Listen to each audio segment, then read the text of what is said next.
بسم اللہ الرحمن الرحیم وَإِذَا قِيلَ لَهُمْ آمِنُوا بِمَا أَنزَلَ اللَّهُ انواع خمسہ کے بعد یہود کے ایک قول باطل کی تردید 5 وجوہ سے. پیچھے بات ہوئی تھی کہ یہود کے 5 انواع بیان ہوئے ہے نا، وہ مکمل ہو گئے.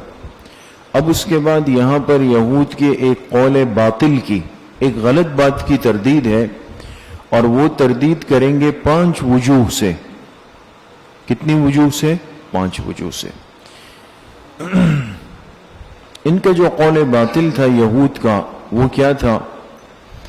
یہ لوگ کہتے تھے کہ جو کتاب ہم پر اتری یعنی تورات، اس پہ تو ہم ایمان لائے ہیں، لہذا باقی پر ایمان لانے کے ہم مکلف اور پابند نہیں ہیں. یعنی تورات پر ایمان لانے کو دلیل بنا رہے تھے باقی آسمانی کتابوں کے انکار کے لیے. قرآن کو نہیں مانتے، انجیل کو نہیں مانتے. کیوں نہیں مانتے؟ کہا جی ہم تورات کو مانتے. یہ ان کا ایک قول باطل تھا، اور اس کی اب تردید آپ دیکھیں گے 5 وجوہ سے. وَإِذَا قِيلَ لَهُمْ آمِنُوا بِمَا أَنزَلَ اللَّهُ، اور جب ان سے کہا جاتا کہ تم ایمان لاؤ بما، ان کتابوں پر جو اللہ نے اتاری، یعنی جیسے قرآن کریم وغیرہ. قالوا، تو یہود کہتے نؤمن بما انزل علینا، ہم تو اس کتاب پر ایمان رکھتے ہیں جو ہم پہ اتاری گئی. انزل علینا، اس کے نیچے کیا لکھیں گے؟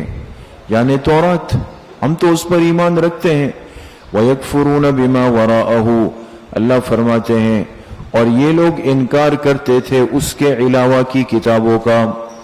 بما وراءہ، ہو ضمیر تورات کی طرف ہے، تورات کے علاوہ کی کتابوں کا انکار کر رہے تھے.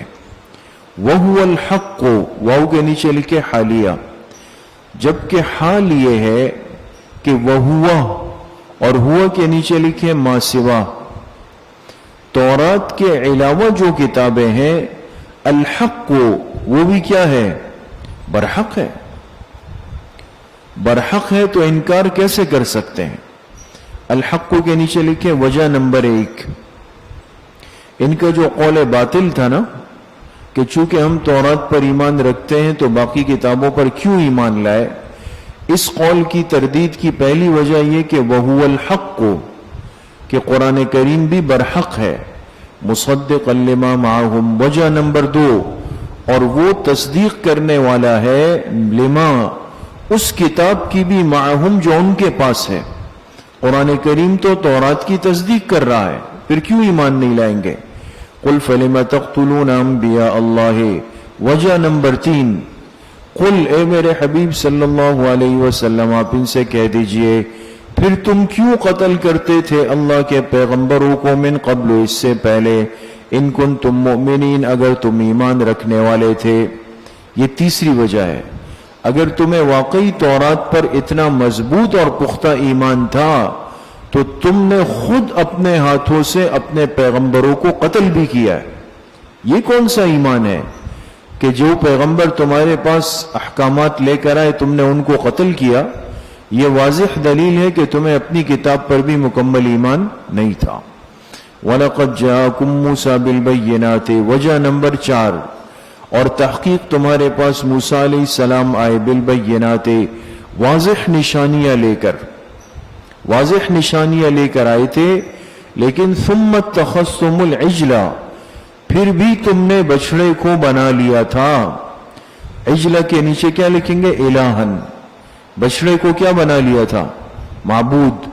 من بعدہ، اس کتاب کے آنے کے بعد بھی. وانتم ظالمون، اور بے شک تم لوگ ظلم کرنے والے تھے. تو تمہارا یہ کہنا کہ جی ہم تو تورات پہ ایمان رکھتے ہیں، تو اگر تمہارا ایمان اتنا پختہ تھا تو بچڑے کو معبود کیوں بنایا؟ یہ بھی اس بات پر دلیل ہے کہ تورات پر تمہارا ایمان مضبوط نہیں تھا. سمجھ رہے دوستو؟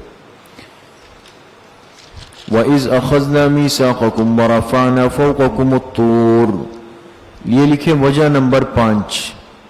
وجہ نمبر 5 حاشیے پر لکھے یعنی تورات کو مانا تو تھا لیکن ڈنڈے کے زور پہ، دل سے نہیں تھا. تورات کو ماننا کس طور پہ تھا؟ ڈنڈے کے زور پہ تھا. سر پہ ڈنڈا آیا، طور کا پہاڑ سر کے اوپر آ گیا تو ماننا پڑا، ورنہ دل سے کوئی ایمان تمہارا تورات پر بھی نہیں تھا. وَإِذْ أَخَذْنَا، اور یاد کرو جب ہم نے لیا، میثاقکم، تم سے وعدہ، وَرَفَعْنَا فَوْقَكُمُ الطُّورَ، اور ہم نے بلند کیا تمہارے اوپر طور کے پہاڑ کو. پیچھے بات گزری تھی نا، طور کا پہاڑ تمہارے سروں کے اوپر ہم نے کر دیا تھا. خذوا ما آتیناکم، خذو سے پہلے محذوف نکالیں گے قلنا، اور ہم نے تم سے کہا تھا کہ پکڑ لو ما، اس کتاب کو، آتیناکم، جو ہم نے تمہیں دی ہے، بقوت، مضبوطی کے ساتھ پکڑ لو. واسمعوا، اور اس کو سنو، کان لگا کے سنو. قالوا، لیکن یہود نے جواب میں کیا کہا تھا؟ سمعنا وعصینا، کہا ہم نے سن لیا اور ہم نے نافرمانی کی. سمعنا کے نیچے لکھے بالمقال، زبان سے کیا کہا؟ ہم نے سن لیا ہے جی، ہم نے سن لیا ہے. وعصینا، عصینا کے نیچے لکھے بالقلب، اور دل میں کیا کہا کہ وہ مانتا کون ہے، بس سن لیا ہے، باقی ماننا نہ ماننا یہ ہمارے کام نہیں ہے. وَأُشْرِبُوا فِي قُلُوبِهِمُ الْعِجْلَ بِكُفْرِهِمْ، اشربو کا ترجمہ ہے اور رچا دی گئی، پلا دی گئی، سمجھ گئے دوستو، اور پلا دی گئی فی قلوبہم العجل، ان کے دلوں میں، یعنی یہود کے دلوں میں، العجل، عجل سے پہلے مضاف محذوف نکالیں گے، حب العجل، حبا، اور پلا دی گئی، رچا دی گئی ان کے دلوں میں بچڑے کی محبت، بکفرہم، بسبب ان کے انکار کے، بسبب ان کے انکار کے. تو اشربو فی قلوبہم کے نیچے لکھے علت، یہ خرابیاں ان کے اندر پیدا کیوں ہو رہی تھی؟ فرمایا یہ اس لیے پیدا ہو رہی تھی کہ یہ اللہ کے احکامات کا انکار کر رہے تھے. قل بئس ما یأمرکم بہ ایمانکم، قل، اے میرے حبیب صلی اللہ علیہ وسلم آپ کہہ دیجئے، بئس ما یأمرکم بہ ایمانکم، تمہارا ایمان تمہیں کس قدر برا حکم دیتا ہے اگر واقعی تم ایمان رکھنے والے ہو، اگر واقعی تم ایمان رکھنے والے ہو. کیا مطلب اس کا؟ یعنی تمہارا دعویٰ یہ ہے کہ تورات پر تو ہمارا ایمان ہے، یہی کہا تھا نا انہوں نے، تو کیا ایمان اسی کو کہتے ہیں؟ تم جو کہتے ہو تورات پہ ہمارا ایمان ہے، تو کیا ایمان اسی کو کہتے ہیں کہ اس کے بعد بچڑے کی بھی عبادت ہو رہی ہے، اس کے بعد پیغمبر بھی قتل ہو رہے ہیں، اور اس کے بعد باقی آسمانی کتابوں کا انکار بھی ہو رہا ہے؟ اگر یہی تمہارا ایمان ہے تو یہ ایمان تو تمہیں بہت ہی غلط چیزوں کا حکم دے رہا ہے. سمجھ میں آ گئے؟ یہ مطلب ہے اس کا. قل ان کانت لکم الدار الآخرۃ عند اللہ، لکھے یہود کو مباہلے کا چیلنج. مباہلہ ایک ہوتا ہے مناظرہ، ایک ہوتا ہے مباہلہ. مناظرہ ہوتا ہے دلائل کی بنیاد پر، دو آدمی آمنے سامنے بیٹھ جائے اور ایک اپنے دلائل پیش کرے، دوسرا اپنے دلائل پیش کرے، جس کے دلائل قوی ہو کہتے وہ مناظرے میں جیت گیا. اس کے بعد انتہائی درجہ آتا ہے، وہ کہلاتا ہے مباہلہ. مباہلہ کے اندر دلائل نہیں ہوتے بلکہ حقیقت کو دکھایا جاتا ہے. کیا کیا جاتا ہے؟ حقیقت کو دکھایا جاتا ہے. لیکن یہ ہر کس و ناکس کا کام نہیں ہے دوستو. جیسے ایک آدمی کسی کو کہے کہ بھئی میں حق پر ہوں تم باطل پر ہو، اور اس نے کہا جی میں کیسے باطل پر ہوں؟ مرزا غلام احمد قادیانی نے دعویٰ کیا، مولانا ثناء اللہ امرتسری رحمت اللہ علیہ اہل حدیث کے بہت بڑے عالم گزرے، ان کا آپس میں مناظرہ ہوا. مرزا تو جاہل آدمی تھا، تو مرزا قادیانی نے کہا کہ میری سچائی کی بڑی دلیل یہ ہے کہ سچا جو جھوٹا ہوگا وہ سچے کی زندگی میں مرے گا. جو جھوٹا ہوگا ہم دونوں میں سے، یعنی مولانا ثناء اللہ امرتسری اور مرزا غلام قادیانی کا، ہم دونوں میں سے جو جھوٹا ہوگا وہ سچے کی زندگی میں مر جائے گا. یہ اس نے مباہلہ کیا مرزا قادیانی نے، اور کہا آپ کو قبول ہے؟ تو مولانا ثناء اللہ امرتسری نے کہا بالکل قبول ہے. اب یہ مباہلہ ہو گیا. یہ تو اللہ کے اختیار میں نا کہ موت کس کو پہلے آتی ہے اور کس کو نہیں آتی ہے. یہ دعویٰ آسان نہیں ہوتا، اتنا بہت مشکل ہے. اس نے کہا قبول ہے. اب لوگ انتظار میں لگ گئے کہ کیا ہوتا ہے. مرزا قادیانی کا انتقال ہوا اور مولانا ثناء اللہ امرتسری کا انتقال ان کے 10 سال بعد ہوا. سمجھ گئے؟ یہ مباہلہ کہلاتا ہے. اسی طریقے سے ایک شخص نے حضور علیہ الصلوۃ والسلام اور صحابہ کرام اور اہل بیت عظام ان کے خلاف بہت زیادہ دشنام ترازی کی، کتابیں لکھی. تو ایک عالم نے ان کو مباہلے کے لیے کہا کہ اس کے مرنے کے بعد اس کی قبر کو کھولا جائے، اگر وہ انگاروں سے اور آگ سے بھری ہوئی نہیں ہوئی تو میں اس کے مذہب کو قبول کر لوں. جس نے یہ کتابیں لکھی ہے، اگر اس کی قبر کو کھولا جائے اور وہ آگ انگاروں سے نہیں بھری ہوئی تو میں اس کے مذہب کو کیا کروں گا؟ قبول کر لوں گا. لیکن اس کے ماننے والے اس پہ تیار نہیں ہوئے. یہ ہمارے اکابر تھے. چونکہ اللہ پاک سے جب تعلق ہوتا ہے نا، پھر انسان مباہلہ کر سکتا ہے، کچا آدمی نہیں کر سکتا. اس لیے میں نے عرض کیا کہ مناظرے میں دلائل ہوتے ہیں، مباہلے میں حقائق ہوتے ہیں. حقیقت کو دکھانا پڑتا ہے، ایسے نہیں ہو سکتا. تو اب یہود کو مباہلے کا چیلنج دیا گیا. قل، آپ کہہ دیجئے، ان کانت لکم الدار الآخرۃ عند اللہ خالصۃ من دون الناس، اگر آخرت کا گھر تمہارے ہی لیے ہے خاص اللہ کے ہاں لوگوں کو چھوڑ کر، فتمنوا الموت، تو پھر موت کی آرزو کر لو. یہود کا دعویٰ یہ تھا کہ ہم کنفرم جنتی ہے، ہمارے علاوہ اور کوئی جنت میں نہیں جائے گا، جنت بنی ہی ہمارے لیے ہے. تو ان کو مباہلے کا چیلنج دیا گیا کہ بھئی اگر تم جنتی ہو تو ظاہر سی بات ہے کہ جنت دنیا سے تو کروڑ گنا بہتر ہے نا. تو انسان اچھے کی طلب کرتا ہے اور جنت جانے کے لیے موت ضروری ہے. تو تم ایسا کرو، اجتماعی طور پہ ایک تقریب رکھو اور اس میں دعا مانگو کہ اللہ ہمیں موت دے دے، تاکہ ویسے ہی تم سب نے جنت جانا ہے تو موت کی دعا کر لو. سمجھ گئے؟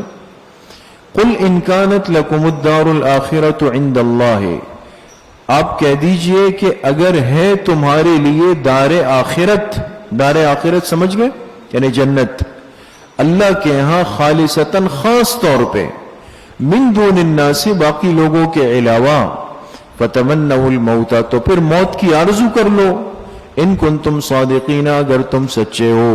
وَلَن يَتَمَنَّوْهُ أَبَدًا بِمَا قَدَّمَتْ أَيْدِيهِمْ، لکھے پیشن گوئی، اللہ نے فرمایا ہرگز کبھی بھی یہ موت کی تمنا نہیں کر سکیں گے، موت کی دعا نہیں کر سکیں گے. کیوں؟ بِمَا قَدَّمَتْ أَيْدِيهِمْ، بسبب ان کے کیے ہوئے کرتوتوں کے، بسبب ان کے کیے ہوئے.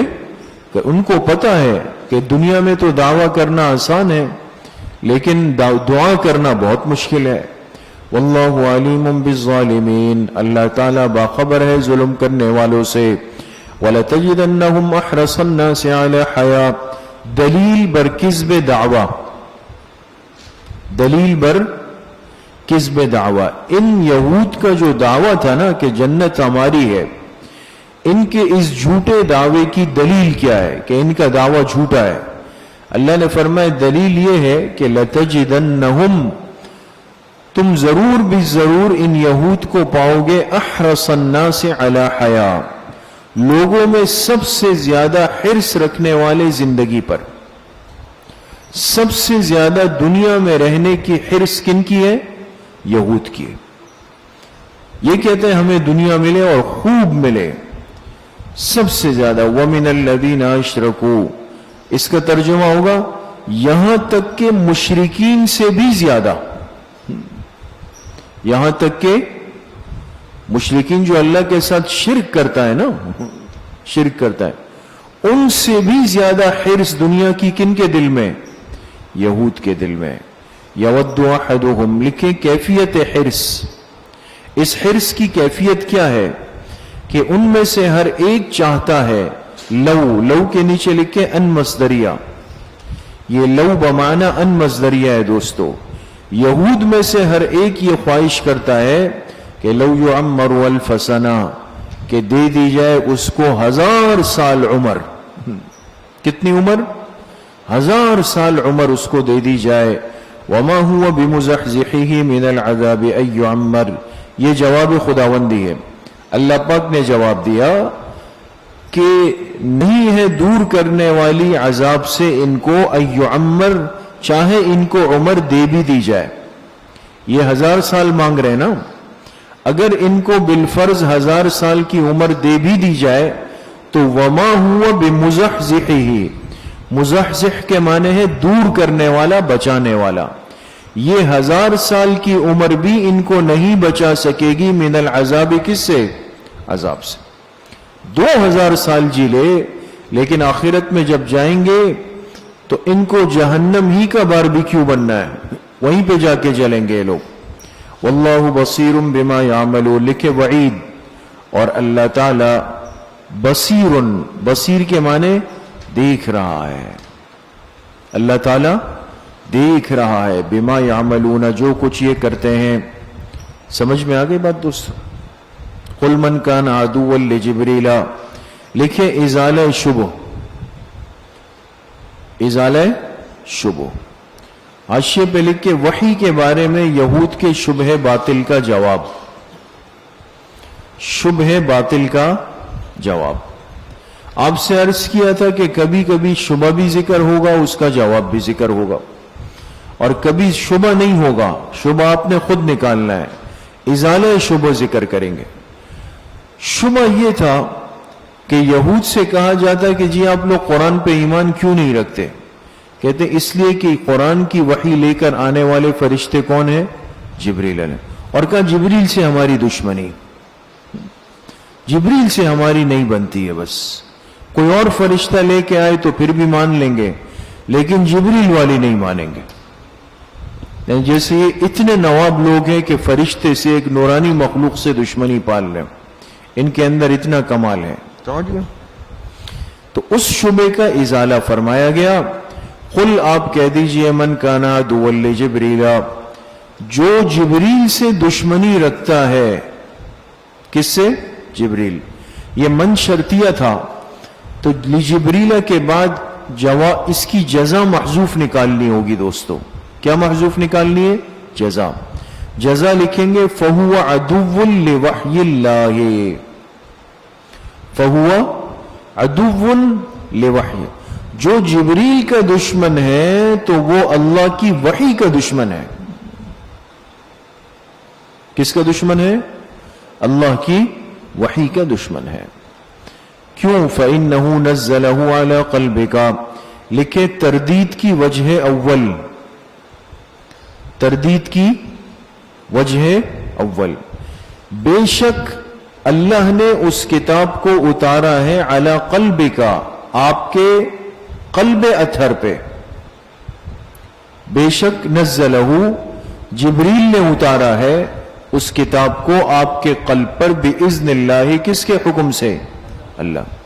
ارے بابا تم جبریل سے دشمنی کیوں کرتے ہو؟ وہ اپنی مرضی سے تو وحی نہیں لائے. کس کے حکم سے لائے ہیں؟ اللہ کے حکم سے لائے ہیں نا. تو جب اللہ کے حکم سے لائے ہیں تو وہ تو اس کے پابند تھے. یہ بات کہنا یہ تو بالکل واہیات ہے کہ جی جبریل علیہ السلام سے دشمنی ہے. وہ اپنے اختیار سے تو لائے نہیں. تو تردید کی وجہ اول تو یہ ہے. مصدقا لما بین یدیہ وجہ ثانی. دوسری بات یہ ہے کہ جو وحی جبریل علیہ السلام لے کر آئے ہیں وہ تصدیق کرنے والی ہے لما بین یدیہ، اپنی سے پچھلی کتابوں کی. ایسا نہیں ہے کہ اس وحی نے سابقہ وحی کی تردید کی ہو, نفی کی ہو, یہ ان کی تصدیق کرنے والی ہے, تو ماننا چاہیے. وہدن لکھے وجہ ثالث, اور یہ قرآن کریم کی وحی ہدایت بھی ہے. وبشرى للمؤمنین وجہ رابع, اور خوشخبری سنانے والی ہے ایمان والوں کو.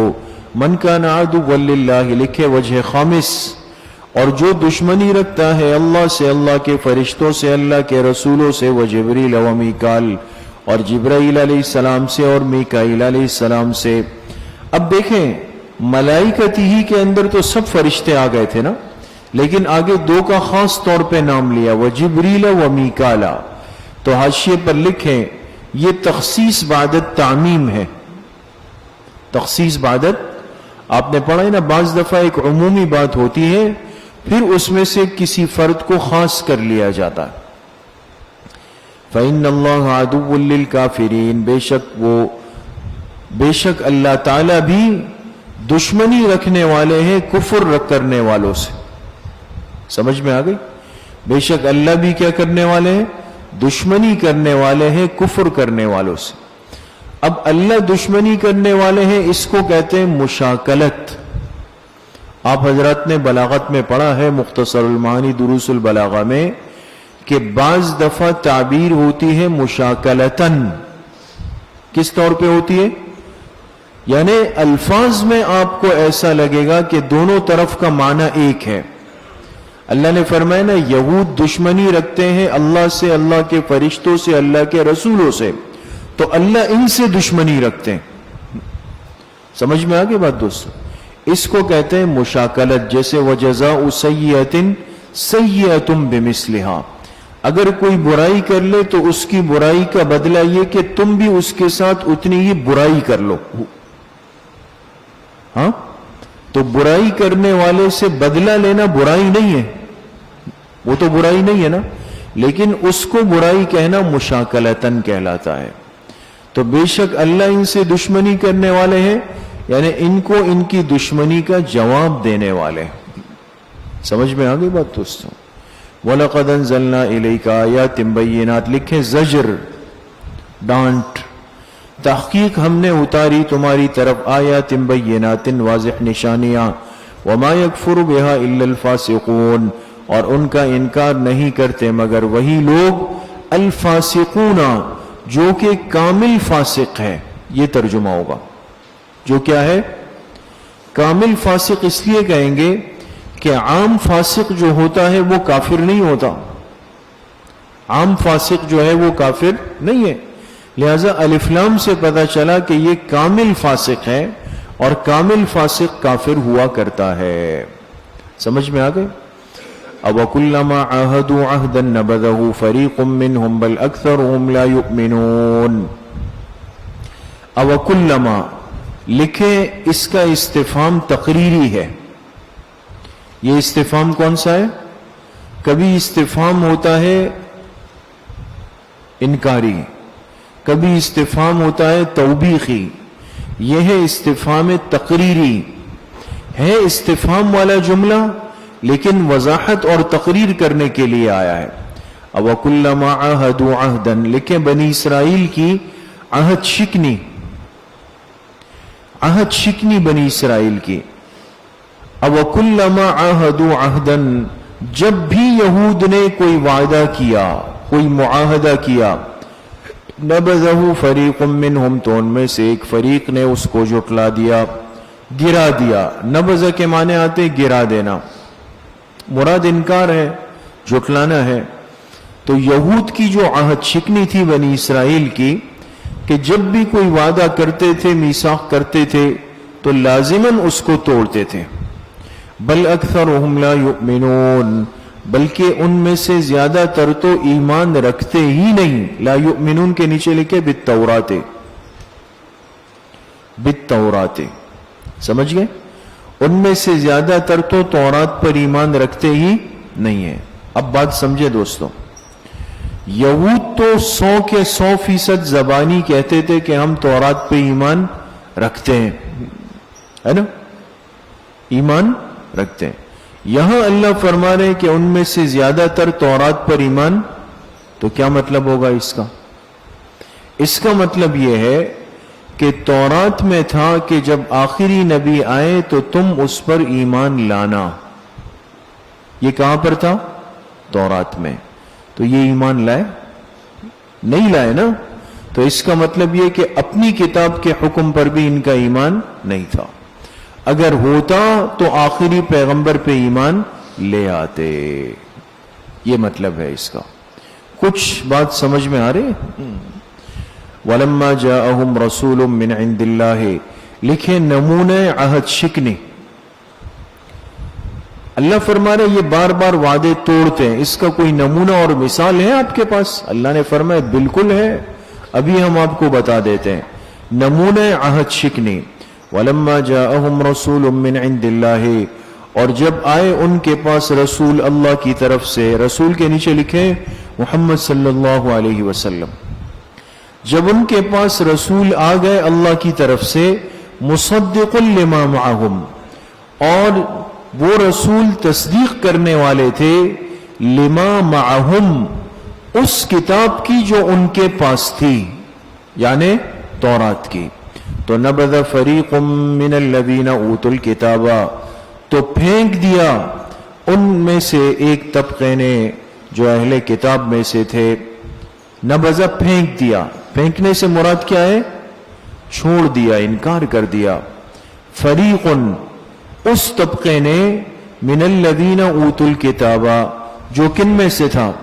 اہل کتاب میں سے. فریق ان کے نیچے لکھے حماقت نمبر 1. پہلی حماقت تو انہوں نے یہ کی کہ نبی آخر الزمان کا انکار کر دیا. کیا کر دیا؟ انکار کر دیا. اور انکار کس طرح کیا کہ جو کتاب حضور علیہ الصلوۃ والسلام لے کر آئے تھے، انہوں نے نبذا، اس کو کیا کر دیا؟ پھینک دیا، اس کا انکار کر دیا. نبذ فریق من الذین اوتوا الکتاب، انکار کر دیا اہل کتاب میں سے ایک طبقے نے کتاب اللہ. یہ جو کتاب اللہ ہے نا دوستو، یہ نبذ کا مفعول ہے. کس کے لیے مفعول ہے؟ نبذ جو گزرا نا پہلے، یہ اس کا مفعول ہے. انہوں نے پھینک دیا اللہ کی کتاب کو. اس سے مراد کون سی کتاب ہے؟ قرآن کریم ہے. وراء ظہورہم، پیٹھ پیچھے، اپنے پیٹھ پیچھے اس کو پھینک دیا، انکار کر دیا. کأنہم لا یعلمون، کہ گویا یہ اس کو جانتے ہی نہیں ہیں، حالانکہ جانتے تھے. واتبعوا ما تتلو الشیاطین علی ملک سلیمان، لکھے حماقت نمبر 2. یہ یہود کی حماقتیں بیان ہو رہی ہے. دوسری حماقت یہود نے کیا کی کہ انہوں نے اتباع کی ماں کے نیچے لکھے اس جادو کی. انہوں نے اس جادو کی اتباع کی. ما تتلو الشیاطین، جو جادو پڑھتے تھے شیاطین، علی ملک سلیمان، حضرت سلیمان علیہ الصلوۃ والسلام کی سلطنت میں. ملک کے نیچے لکھے سلطنت. ملک کے نیچے کیا لکھیں گے؟ سلطنت. اچھا، اب کیا مطلب ہے اس کا دوستوں کہ یہ جادو کے پیچھے چلے؟ 2 طرح کے جادو تھے جس کی یہود نے اتباع کی. ایک تو یہود اس جادو کے پیچھے چلے جو حضرت سلیمان علیہ الصلوۃ والسلام کے دور میں تھا. کن کے دور میں تھا؟ سلیمان علیہ السلام کے دور میں تھا. غور کریں، فرق سمجھیں. اور یہ جادو اس دور میں کون کرتے تھے؟ شرارتی جنات. شرارتی جنات جو تھے نا، یہ جادو کرتے تھے اور لوگوں سے پیسے لے کر ان کے لیے بھی جادو وغیرہ کیا کرتے تھے. تو یہ جادو جن کتابوں میں لکھا ہوا تھا، حضرت سلیمان علیہ السلام نے آ کر وہ ساری کتابیں جمع کی اور اپنے تخت کے نیچے ایک گھڑا کھود کے وہ کتابیں اس میں دفنا دی اور اس کے اوپر اپنا تخت رکھ دیا. اب تو کسی کی مجال نہیں تھی اس کے نکالنے کی، تو لہٰذا وہ سلسلہ کیا ہو گیا؟ منقطع ہو گیا. لیکن جب حضرت سلیمان علیہ السلام فوت ہوئے تو شیطان جو تھا نا، شیطان یہ انسانی شکل میں آیا اور لوگوں سے کہا کہ تمہیں پتہ ہے کہ سلیمان علیہ السلام نے اتنی بڑی بادشاہت کیسے کی ہے؟ انہوں نے کہا نہیں. کہا ان کا تخت ہٹاؤ. تخت ہٹائے, نیچے زمین کھودی, کتابیں نکالی, کہا یہ ہے. یہ جادو کا زور تھا ان کے پاس, جادو کی طاقت تھی, اور انہوں نے تم سے چھپائی ہوئی تھی. لہذا اب اگر تم چاہتے ہو کہ تمہارے پاس بھی وہ طاقت آئے تو تم بھی یہ جادو سیکھ لو. تو اس اخبث الورا نے آ کر وہ کتابیں ان کو دے دی, اور پھر ایک جادو کا دور چلا اور لوگ اس جادو کے سیکھنے میں لگ گئے. یہ تو ایک طریقہ تھا جادو کے سیکھنے کا. دوسرا جادو جس کا تذکرہ آ رہا ہے اسی آیت میں, وہ دو فرشتے آسمان سے اتارے گئے, ہاروت اور ماروت. ہاروت اور ماروت اتارے گئے, اور یہ بطور آزمائش کے تھے. بعض چیزیں اللہ آزمائش کے طور پہ فرماتے. ان کو اللہ نے جادو کا علم دے کر بھیجا, کہا دنیا میں جاؤ اور یہود کو کہو کہ ہمارے پاس جادو کا علم ہے, ہم سکھا سکتے ہیں, لیکن جو سیکھے گا وہ ایمان سے نکل کے کفر میں جائے گا, لہذا مت سیکھو ہم سے. اب جو شرارتی قسم کے یہودی تھے وہ سیکھتے تھے کہ چلو بھئی ہمارا کچھ کام بنے گا. تو ہاروت و ماروت کے ذریعے سے کیا ہوا, یہ جادو کا علم انہوں نے سیکھا اور یہ فتنے انہوں نے پھیلائے. تو اس کو تعبیر کیا گیا کہ وَاتَّبَعُوا مَا تَتْلُو الشَّيَاطِينُ عَلَى مُلْكِ سُلَيْمَانَ. سمجھ میں آگے بات دوستو؟ وَمَا كَفَرَ سُلَيْمَانُ, اور سلیمان علیہ السلام نے کفر نہیں کیا تھا. لیکن اس سے پتہ چلا کہ جادو کرنا کیا ہے, کفر کا کام ہے, جادو کفر ہے. تو فرمائے سلیمان علیہ السلام نے کفر نہیں کیا, وَلَكِنَّ الشَّيَاطِينَ كَفَرُوا, بلکہ شیاطین نے کفر کیا. کفرو کے نیچے لکھے سحرو, شیاطین نے کیا کیا, کفر کیا, یعنی جادو کیا. يُعَلِّمُونَ النَّاسَ السِّحْرَ, اور لوگوں کو جادو سکھاتے تھے. کس کو؟ لوگوں کو جادو سکھاتے تھے. کون؟ شیاطین. یہ پہلا طریقہ تھا جو آپ سے عرض کیا. وَمَا أُنزِلَ عَلَى الْمَلَكَيْنِ, ماں کے نیچے لکھیں کہ اس کا عطف ما تتلو پر ہے. پیچھے گزرا نا وَاتَّبَعُوا مَا تَتْلُو الشَّيَاطِينُ. آپ سے عرض کیا نا کہ جادو دو طریقوں سے پھیلا. تو پہلا طریقہ تو وہ تھا ما تتلو الشَّيَاطِينُ. اب دوسرا طریقہ ما انزل علی الملکین. تو ما کا عطف کس پہ ہوگا؟ ما تتلو الشیاطین پر ہوگا. سمجھ گئے؟ اور ان یہود نے اتباع کی اس جادو کی, انزل علی الملکین ببابل, جو کہ اتارا گیا دو فرشتوں پہ بابل میں. بابل جگہ کا نام ہے, جگہ میں ہاروت اور ماروت. ہاروت اور ماروت لکھے بدل بملکین, ترکیب کے اعتبار سے ہاروت و ماروت یہ بدل بنے گا کس سے؟ ملکین سے. دو فرشتے کون تھے؟ ایک کا نام ہاروت تھا اور ایک کا نام ماروت تھا.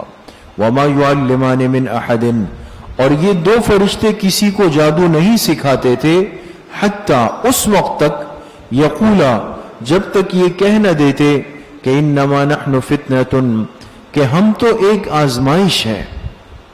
آنے والے لوگوں سے کہتے تھے ہم تو ایک ذریعے آزمائش ہیں. دیکھو خیال کرو, فلا تکفر, لہذا کفر مت کرو. کفر نیچے لکھیں جادو کر کے, جادو کر کے کفر مت کرو.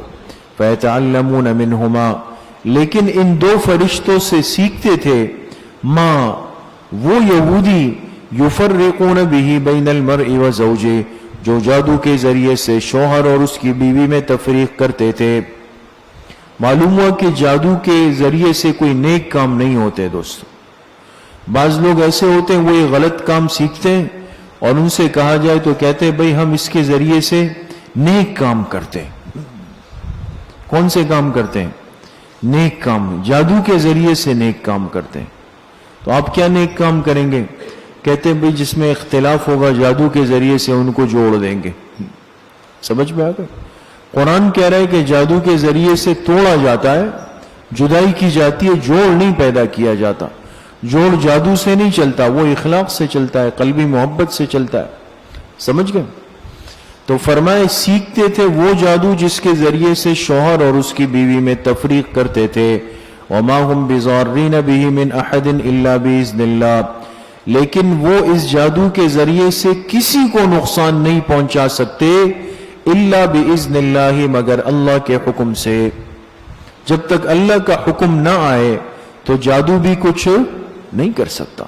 وَيَتَعَلَّمُونَ مَا يَضُرُّهُمْ وَلَا يَنْفَعُهُمْ اور یہ لوگ سیکھتے تھے وہ علم یعنی علم سحر جو کہ نقصان ہی پہنچاتا ہے فائدہ نہیں پہنچاتا ہے.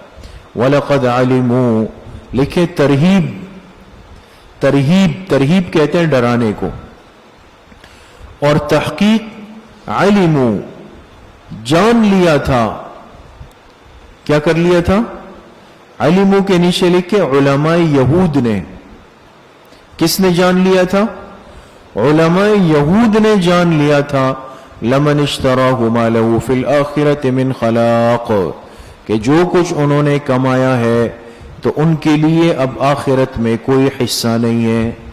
خلاق ان کے نیچے لکھے حصہ. کیا ہے؟ حصہ. جان لیا تھا. اس لیے کہ جس کے پاس علم ہوتا ہے نا دوستو, ایک بات یاد رکھیں, عالم اگر بگڑ بھی جائے, خراب بھی ہو جائے, اپنے راستے سے ہٹ جائے, دنیا پرستی میں لگ جائے, حرام خوری میں لگ جائے, لیکن اس کے دل میں ایک احساس موت تک رہتا ہے کہ اب میرا آخرت کا انجام بد ہوگا. اس لیے کہ علم تو تھا نا اس کو, یہ پتا ہوتا ہے کہ غلط جا رہا ہوں اندر, لیکن دنیا پرستی کی وجہ سے اس کو چھوڑ نہیں سکتا. پھر یہ بہت بڑی مصیبت ہے دوستوں. جب اس میں ایک دفعہ لگ جاتا ہے تو پھر اس کے بعد کچھ بھی نہیں کر سکتا. تو اللہ نے فرمایا یہ علماء یہود جانتے ہیں کہ لمن اشتراہ جو کچھ انہوں نے خرید لیا ہے نا, جو کچھ انہوں نے خریدنے سے مراد یعنی دنیا جو انہوں نے خرید لیا ہے, تو ما لہ فی الآخرۃ من خلاق تو اب ان کے لیے آخرت میں کوئی حصہ نہیں ہے. وَلَبِئْسَ مَا شَرَوْا بِهِ أَنفُسَهُمْ اور بہت ہی برا ہے. ماں کے نیچے لکھے وہ جادو. ماں کے نیچے کیا لکھیں گے؟ وہ جادو. شَرَوْا بِهِ شَرَوْا کے نیچے لکھے باعو. یہ شرا کس کے معنی میں؟ باعو کے معنی میں. بہی کی ہی ضمیر کے نیچے لکھے جادو. اب ترجمہ سمجھ آئے گا. اور بہت ہی برا ہے وہ جادو جس کے عوض انہوں نے اپنی جانوں کو بیچ دیا. جس کے عوض انہوں نے اپنی جانوں کو بیچ دیا. وہ سیکھ لیا اور اپنی جانوں کو بیچ دیا. لو کانوا یعلمون کاش کہ وہ جان لیتے. نیچے لکھے اس کے انجام کو. اس کے انجام کو. کاش کہ وہ اس کے انجام کو جان لیتے کہ ہمارے ساتھ اب کیا ہوگا. وَلَوْ أَنَّهُمْ آمَنُوا وَاتَّقَوْا ترغیب اگر یہی لوگ ایمان لے آتے یعنی آخری پیغمبر پہ, وَاتَّقَوْا اور تقوی اختیار کرتے, لَمَثُوبَةٌ مِّنْ عِنْدِ اللَّهِ خَيْرٌ تو ان کے لیے اللہ کے ہاں بہترین بدلہ تھا. مثوبہ کا ترجمہ لکھیں بدلہ, اور خیرن اسی کی صفت ہے دوستوں. اگر یہ ایمان اور تقوی اختیار کرتے تو ان کے لیے اللہ کے ہاں بہترین بدلہ تھا. لو کانوا یعلمون کاش کہ یہ لوگ جان لیتے کس چیز کو؟ ایمان کی قدر کو. کاش کہ یہ جان لیتے کس کو؟ ایمان کی قدر کو. یا ایھا الذین آمنوا لا تقولوا راعنا لکھے نہیں عن تشبہ الیہود. نہیں عن تشبہ الیہود منع کیا گیا ایمان والوں کو کہ یہود کی مشابہت بھی اختیار مت کرو. مشابہت بھی اختیار مت کرو. کن کی؟ یہود کی. یا ایھا الذین آمنوا اللہ نے فرمایا اے ایمان والو لا تقولوا راعنا تم راعنا مت کہا کرو. راعنا مت کہا کرو. وقولوا انظرنا واسمعوا بلکہ اس کے عوض یہ کہا کرو کہ انظرنا ہم پر توجہ فرمائے, واسمعوا اور سن لیجئے. آپ حضرات اس کا شان نزول پڑھ چکے ہیں کہ حضور علیہ السلام کی مجلس میں صحابہ بیٹھتے تھے تو بعض دفعہ کوئی بات سمجھ نہیں آئی, آواز نہیں آئی, تو صحابہ سمجھنے کے لیے کہتے تھے یا رسول اللہ راعنا ہماری رعایت فرما لیں. اس کا کیا مطلب ہے یعنی اس بات کو دوہرا دے، ہے نا؟ جیسے اگر ابھی آپ میں سے کسی کو کوئی بات سمجھ نہ آئے تو وہ ہاتھ اٹھا کے کہے کہ جی اس کا کیا مطلب تھا، آپ نے جو ابھی بتایا دوبارہ بتا دیں۔ تو صحابہ کہتے تھے راعنا۔ یہود نے جب یہ لفظ سنا انہوں نے ان سے بڑا غلط فائدہ اٹھایا، چونکہ ذہن میں خباثت بھری ہوئی تھی، تو وہ آ کے کہتے تھے یا رسول اللہ راعینا، راعینا، راعی کہتے ہیں چرواہے کو، تو آپ کی بیعت بھی گستاخی کرتے تھے، کہتے تھے اے ہمارے چرواہے، اور کوئی اگر کہتا تو کہتے بھئی ہم راعینا کہہ رہے ہیں، ہم کیا کہہ رہے ہیں؟ راعینا۔ بس یہ الفاظ کا گھیر پھیر کرنے والے لوگ تھے، اس لیے ایسے الفاظ سے بھی بچنا چاہیے جس سے کسی کی بے ادبی کا، بے اکرامی کا، بے احترامی کا شائبہ ہو، وہ بھی نہیں۔ اس لیے جب انہوں نے اس سے غلط فائدہ اٹھانا چاہا نا یہود نے راعنا کے لفظ سے، تو اللہ نے فرمایا صحابہ سے کہ آئندہ اگر تمہیں کوئی بات پوچھنی ہو تو راعنا مت کہو، بلکہ کہو انظرنا واسمعوا۔ اے پیغمبر علیہ السلام انظرنا، ہماری طرف توجہ فرما دیجئے اور ہماری بات سن لیجئے۔ سمجھ میں آ گئے؟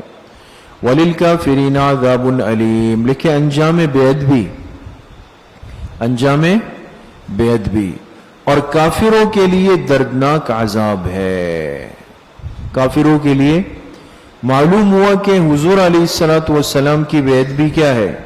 کفر ہے، اس سے ثابت ہوا، اور اسی سے امام مالک رحمت اللہ علیہ نے استدلال کیا کہ جو حضور علیہ السلام کی گستاخی کر لے تو اس کے لیے توبہ نہیں ہے، اس کے لیے قتل ہی ہے۔ ما یود الذین کفروا من اہل الکتاب، لکھیں حسد یہود، حسد یہود میں حسد کا مرض بہت زیادہ تھا۔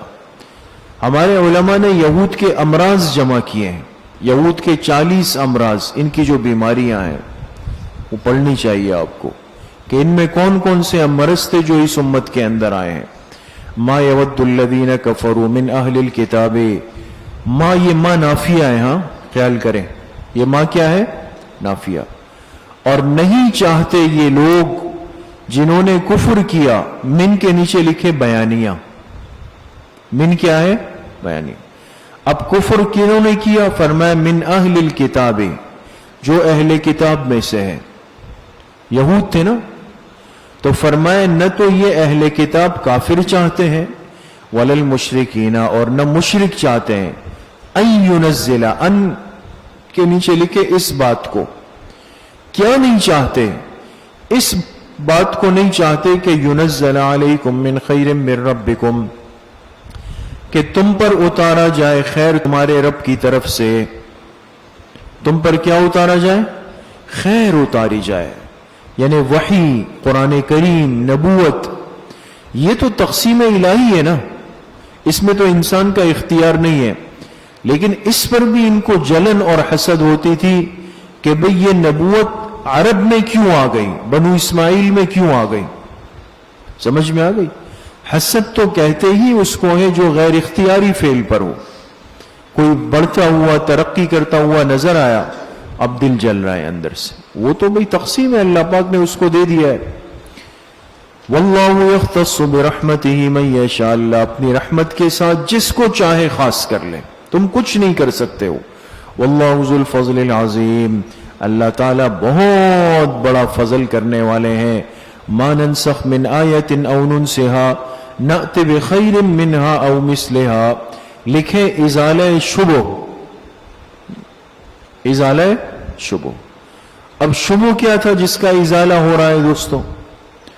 شبہ یہ تھا کہ کافر یہ کہنے لگے، یہود، مشرکین، منافقین، سب کے سب، کہ بھئی یہ کیسا پیغمبر ہے، ایک دن ایک بات کہتا ہے، کچھ عرصے بعد کہتا ہے کہ نہیں وہ نہیں ہے اب یہ ہے۔ سمجھ میں آ گئی؟ جیسے تھا آپ حضرات جانتے ہیں نا، احکامات پہ ایک دور چلا ہے، پہلے ایک حکم آتا، پھر کچھ عرصے بعد وہ منسوخ ہو جاتا ہے نا، منسوخ ہو جاتا، احکامات میں نسخ کا سلسلہ چلتا رہا ہے۔ تو انہوں نے کہا اگر یہ سچے پیغمبر ہیں تو یہ کیوں کہتے ہیں کہ بھئی وہ حکم ختم ہو گیا اب یہ آ گیا؟ تو اب یا تو پہلی والی بات سچ تھی یا یہ والی بات سچ ہے. معلوم ہوا کہ نعوذ باللہ یہ سچے پیغمبر نہیں ہے. سمجھ میں آ گئی؟ تو نسخ کو دلیل بنا رہے تھے آپ علیہ الصلوۃ والسلام کے عدم نبوت پہ.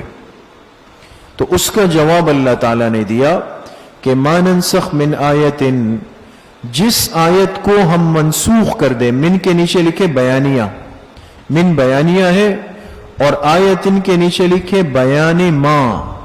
یہ شروع کا جو ما ہے نا، اسی ما کا بیان کیا ہے؟ آیتن. جس آیت کو ہم منسوخ کر لیتے ہیں، اللہ فرما رہے، او ننسہا، یا جس آیت کو ہم کیا کر لیتے ہیں؟ بھلا دیتے ہیں، بھلا دیتے ہیں. ننسہا تو نأتی بخیر منہا، ہم اس سے زیادہ بہتر حکم کو لے آتے ہیں. او مثلہا، یا اسی کے مثل حکم کو لے آتے ہیں. سمجھ گئے؟ یعنی اللہ نے یہ وضاحت فرما دی کہ یہ ہماری حکمت پر موقوف ہے کہ کس زمانے کے لیے کون سا حکم اور کون سی آیت آنی چاہیے. لہذا اگر کوئی حکم منسوخ ہو جائے یا بھلا دیا جائے تو اس کے بدلے میں یا تو اسی طرح کا دوسرا حکم آئے گا یا اس سے بھی بڑھ کر خیر والا حکم آئے گا. سمجھ میں آ گئی؟ یہ فرق ہے اس میں دوستوں. سمجھ گئے دوستوں؟ اچھا، اب یہاں پر دو لفظ استعمال ہوئے، اس کو سمجھ لیں. ایک نسخ اور ایک ننسہا. ننسہا دونوں میں کیا فرق ہے؟ نسخ ان آیات کے اندر ہوتا ہے کہ جس کا حکم تو منسوخ ہوتا ہے لیکن تلاوت منسوخ نہیں ہوتی. حکم منسوخ ہوتا ہے لیکن تلاوت منسوخ نہیں ہوتی. ابھی آئے گا سیقول بارے میں وَعَلَى الَّذِينَ يُطِيقُونَهُ فِدْيَةٌ طَعَامُ مِسْكِين، وہاں بات آ جائے گی. شروع میں یہ تھا کہ جو آدمی روزے کی طاقت رکھتا ہے یہ بھی اگر فدیہ دینا چاہے تو دے سکتا ہے. اب ایسا ہے؟ اب نہیں ہے نا. دیکھیے اس آیت کی تلاوت باقی ہے لیکن حکم کیا ہو گیا؟ اس کو نسخ کہتے ہیں. اور ننسہا کے اندر وہ آیات شامل ہے کہ جس کا حکم بھی منسوخ اور جس کی تلاوت بھی منسوخ ہو چکی. سمجھ میں آ گئی؟ یہ دونوں کے اندر فرق. تو بہرحال انہوں نے یہ اشکال کیا، اعتراض کیا کہ بھئی یہ کیا وجہ ہے، کبھی ایک حکم کبھی دوسرا حکم. حضرت نانوتوی رحمت اللہ علیہ نے اس کا جواب دیا. اس زمانے میں ایک فتنہ اٹھا تھا آریہ سماج. آریہ سماج کا فتنہ ہندوستان میں اٹھا اور انہوں نے قرآن کریم پر عقلی اعتراض کیے. تو ایک بڑا اعتراض یہ بھی تھا کہ بھئی تمہارا قرآن کیسے سچا ہو سکتا ہے کہ جبکہ اس میں احکامات بدلتے رہتے ہیں، تو یہ کیسے سچا کلام ہے. تو حضرت نانوتوی رحمت اللہ علیہ نے اس کا عقلی جواب یہ دیا کہ بھئی دنیا میں انسان جب اپنا علاج کرتا ہے، طبیب کے پاس جاتا ہے، وہ اس کا مرض دیکھتا ہے، نبض دیکھتا ہے نا، کیفیت دیکھتا ہے، اس کو دوائی پرچے پر لکھ کے دے دیتا ہے 3 دن کی. کہتا ہے 3 دن بعد دوبارہ آئیں. 3 دن بعد وہ آدمی جاتا ہے، پھر اس کا ٹیمپریچر چیک کرتا ہے، بلڈ پریشر چیک کرتا ہے سب، پھر اس سے پرانی پرچی لیتا ہے، دیکھتا ہے، دوسری پرچی بناتا ہے، اس میں الگ دوائی لکھ لیتا ہے. وہی مریض ہے نا، وہی انسان ہے. تو اب یہ مریض اس کو کہے کہ بھئی تم کیسے ڈاکٹر ہو، یا تو تمہارا پہلا پرچہ صحیح تھا یا یہ والا صحیح. کہہ سکتا ہے اس کو؟ نہیں کہہ سکتا. وہ کہے گا بھئی اس وقت وہ پرچہ اس لیے تھا کہ تمہاری کیفیت کی دوائی وہ تھی، 3 دن بعد یہ پرچہ اس لیے کہ اب تمہاری کیفیت کی دوائی یہ ہے. انسان کی کیفیات کو اللہ سمجھتے ہیں، اللہ پاک جانتے ہیں. اس کو کون سا حکم کس وقت دینا ہے یہ اللہ پاک سے زیادہ کوئی نہیں سمجھ سکتا. ایسے تھے ہمارے اکابر دوستوں. الم تعلم ان اللہ علی کل شیء قدیر. لکھے دلیل نسخ. نسخ کی دلیل کیا ہے؟ فرمائے کیا تم نہیں جانتے کہ بے شک اللہ تعالی ہر چیز پہ قدرت رکھنے والے ہیں، اللہ کی مرضی ہے، جو چاہے فرما لے. الم تعلم ان اللہ لہ ملک السماوات والارض. کیا تم نہیں جانتے کہ بے شک اللہ ہی کے لیے بادشاہت ہے آسمان اور زمین کی. وما لكم من دون الله من ولي ولا نصير، اور نہیں ہے تمہارے لیے اللہ کے علاوہ کوئی کارساز، ولی کارساز، ولا نصیر اور نہ کوئی مددگار۔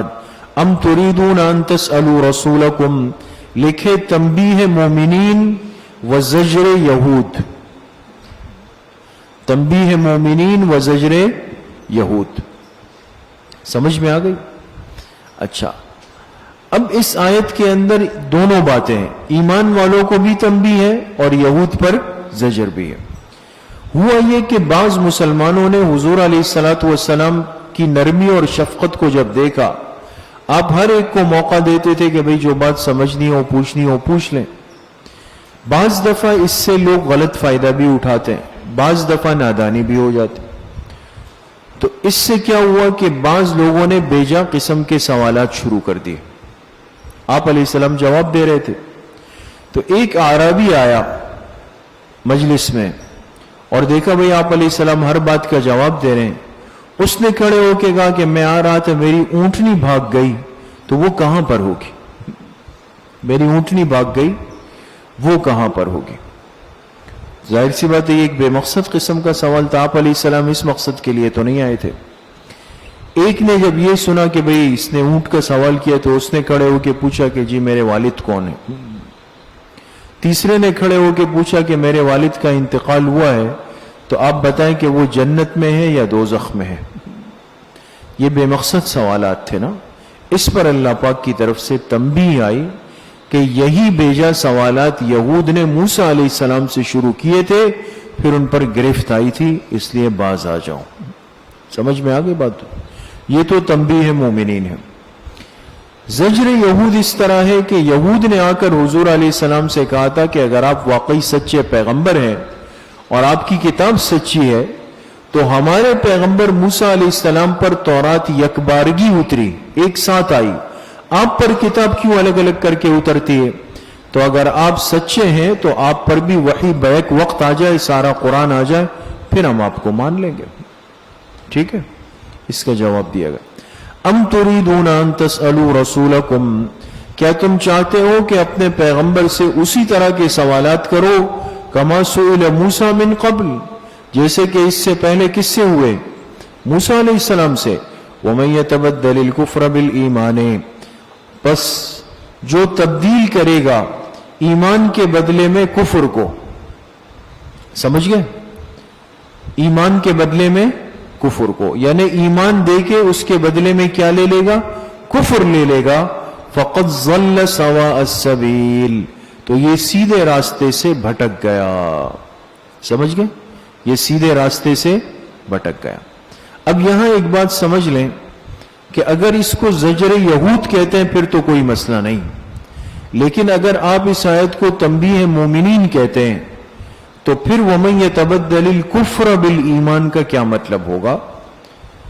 ظاہر سی بات ہے کہ صحابہ اکرام کے سوال کرنے سے تو العیاذ باللہ وہ کفر میں داخل نہیں ہو سکتے، تو اس لیے اس کا جواب مفسرین نے یہ دیا کہ اگر پیغمبر سے سوال بطور اعتراض اور گستاخی کے ہو تو یہی سوال کفر کا ذریعہ بن جاتا ہے۔ سمجھ میں آ گئی؟ اگر پیغمبر سے سوال بطور بے ادبی اور گستاخی کے انداز میں ہو تو یہ کیا بن جاتا ہے؟ کفر بن جاتا ہے۔ وَدَّ كَثِيرٌ مِّنْ أَهْلِ الْكِتَابِ، لکھے عداوت یہود و تنبیہ یہود، یہود کی عداوت کا بھی بیان ہے اور ان کو تنبیہ بھی ہے۔ فرمایا وَدَّ كَثِيرٌ مِّنْ أَهْلِ الْكِتَابِ، اہل کتاب کی بہت بڑی تعداد چاہتی ہے، ود کے معنی ہے چاہنا، کیا چاہتی ہے؟ لو، لو کے نیچے لکھے مصدریہ بمعنی ان، آصف لو کے نیچے کیا لکھیں گے؟ لو مصدریہ بمعنی ان، بہت بڑی تعداد اہل کتاب کی چاہتی ہے کہ ان یردونکم من بعد ایمانکم کفارا، کہ تم سب کو تمہارے ایمان کے بعد دوبارہ پھیر دے کفر کی طرف۔ کس کی طرف؟ کفر کی طرف تم کو دوبارہ لے جائیں۔ کیوں چاہتے ہیں؟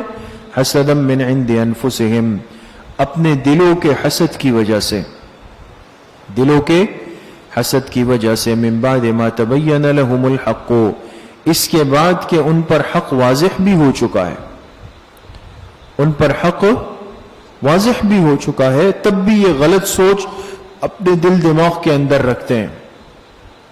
فَاعْفُوا وَاصْفَحُوا حَتَّى يَأْتِيَ اللَّهُ بِأَمْرِهِ، لکھے ازالہ شبہ، ازالہ شبہ. شبہ یہ تھا کہ اگر یہود واقعی اتنے خطرناک دشمن تھے، اللہ پاک ان کی اتنی مذمت فرما رہے ہیں اور ایک ایک بات کھول رہے ہیں، تو اگر یہود واقعی اتنے بڑے دشمن تھے تو پھر تو تلوار اٹھا کے ان سے جہاد کرنا چاہیے تھا، سیدھا سیدھا حل یہ تھا. تو اللہ نے فرمایا فَاعْفُوا وَاصْفَحُوا. کیا مطلب؟ تلوار اس لیے نہیں اٹھی کہ ابھی تک جہاد کا حکم نہیں آیا تھا، ابھی تک جہاد کا حکم نہیں آیا تھا، اور جب جہاد کا حکم نہیں آیا تو فرمایا فَاعْفُوا، معاف کرو ان کو، وَاصْفَحُوا، اور درگزر کرو، حَتَّى يَأْتِيَ اللَّهُ بِأَمْرِهِ، یہاں تک کہ اللہ کا حکم آ جائے، یعنی جہاد کا حکم آ جائے، اس وقت تک ان کو معاف کرو، ان کو درگزر کرو. عفو اور صفح دو الفاظ آئے. عفو کہتے ہیں ترک سزا کو، عفو کس کو کہتے ہیں؟ ترک سزا. اور صفح کہتے ہیں ترک ملامت کو. دو دیکھیں الگ الگ چیزیں. ایک ہوتا ہے نا کسی سے غلطی ہوئی، آپ نے کہا چلو یار چھوڑ دیا جاؤ، پھر اس کو کہا تمہاری ایسی اور تمہاری ایسی تیسی اور تم ایسے ہو ویسے ہو. سزا تو نہیں دی لیکن باتیں سنائی، ملامت کی اس کو نا. اور ایک یہ کہ سزا بھی نہیں دی اور ملامت بھی نہیں کی، کہاں بیٹھ جاؤں وہاں پہ اور کچھ بھی نہیں کہا اس کو. سمجھ گیا؟ فَاعْفُوا وَاصْفَحُوا حَتَّى يَأْتِيَ اللَّهُ، ان کو نہیں کہہ رہا تھا یار، مثال دے رہا تھا. ان اللہ علی کل شیء قدیر، بے شک اللہ تعالی ہر چیز پہ قدرت رکھنے والے ہیں. واقیموا الصلاۃ وآتوا الزکاۃ، لکھے امور مصلحہ. امور، بعض امور اور اعمال اور کام ایسے ہوتے ہیں کہ جن کے اندر اللہ نے اصلاح کی طاقت رکھی ہے. دوستو کس کی طاقت رکھی ہے؟ ان اعمال کے کرنے سے انسان کے باطن کی اصلاح کا عمل خود شروع ہو جاتا ہے. اب امور مصلحہ کا بیان ہے دوستو. فرمایا نماز کو قائم کرو، وآتوا الزکاۃ، زکات ادا کرو، وما تقدموا لانفسکم من خیر تجدوه عند اللہ، اور جو کچھ تم اپنی طرف سے آگے بھیجو گے، من خیر، نیکی کا کام، جو تم اپنی طرف سے آگے بھیجو گے، من خیر، نیکی کا کام، تجدوه عند اللہ، تو اس کو پالو گے اللہ کے پاس. ان اللہ بما تعملون بصیر، بے شک جو کچھ تم کرتے ہو اللہ اس کو دیکھ رہے ہیں. وقالوا لن يدخل الجنة الا من كان هودا او نصارا، لکھے خاتمہ بحث پر 5 شکووں کا بیان. خاتمہ بحث اب یہود کی بحث کو سمیٹا جا رہا ہے دوستو، بنی اسرائیل کی بحث کو سمیٹا جا رہا ہے، خاتمہ آ رہا ہے نا. تو خاتمہ بحث پر کتنے شکوے آئیں گے؟ 5 شکوے ہوں گے. دیکھیں وقالو، لکھے شکوہ نمبر 1، یہود نے کہا کہ لن يدخل الجنت الا من كان هودا او نصارا، ہرگز جنت میں داخل نہیں ہوں گے مگر وہی لوگ جو یہودی تھے، او نصارا، یا کیا تھے؟ نصرانی. یعنی دونوں کے الگ الگ قول ہیں. یہود نے کہا کہ جی ہم ہی جائیں گے، اور نصارا نے کہا کہ جی ہم ہی جائیں گے. ہودن، ہودن کے نیچے لکھیں جمع حائدن. ہودن کس کی جمع ہے؟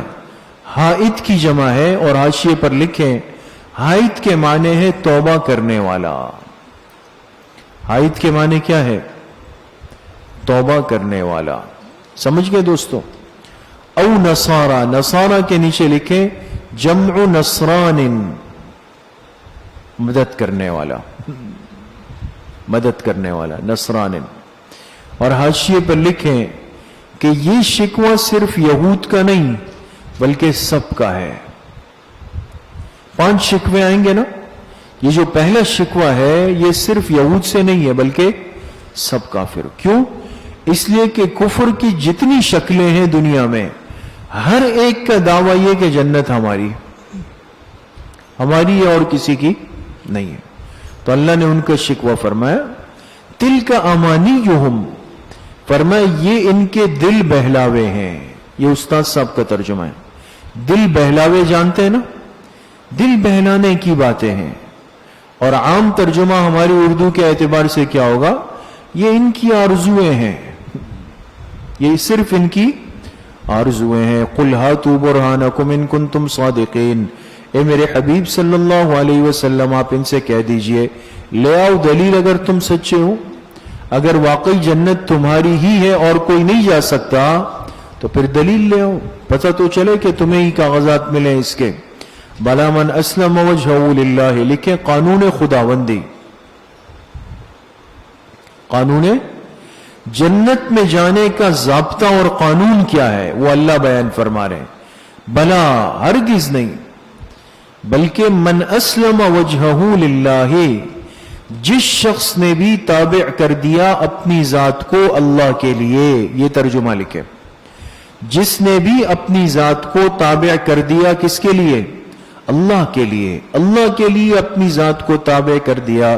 وَهُوَ مُحْسِنٌ, مُحْسِنٌ ای مخلص, اور وہ مخلص بھی ہے, تو فَلَهُ أَجْرُهُ عِنْدَ رَبِّهِ, تو اس کا اجر اس کے لیے اللہ کے پاس ہے. وَلَا خَوْفٌ عَلَيْهِمْ وَلَا هُمْ يَحْزَنُونَ, نہ ان پر کوئی خوف ہوگا نہ وہ غمگین ہوں گے.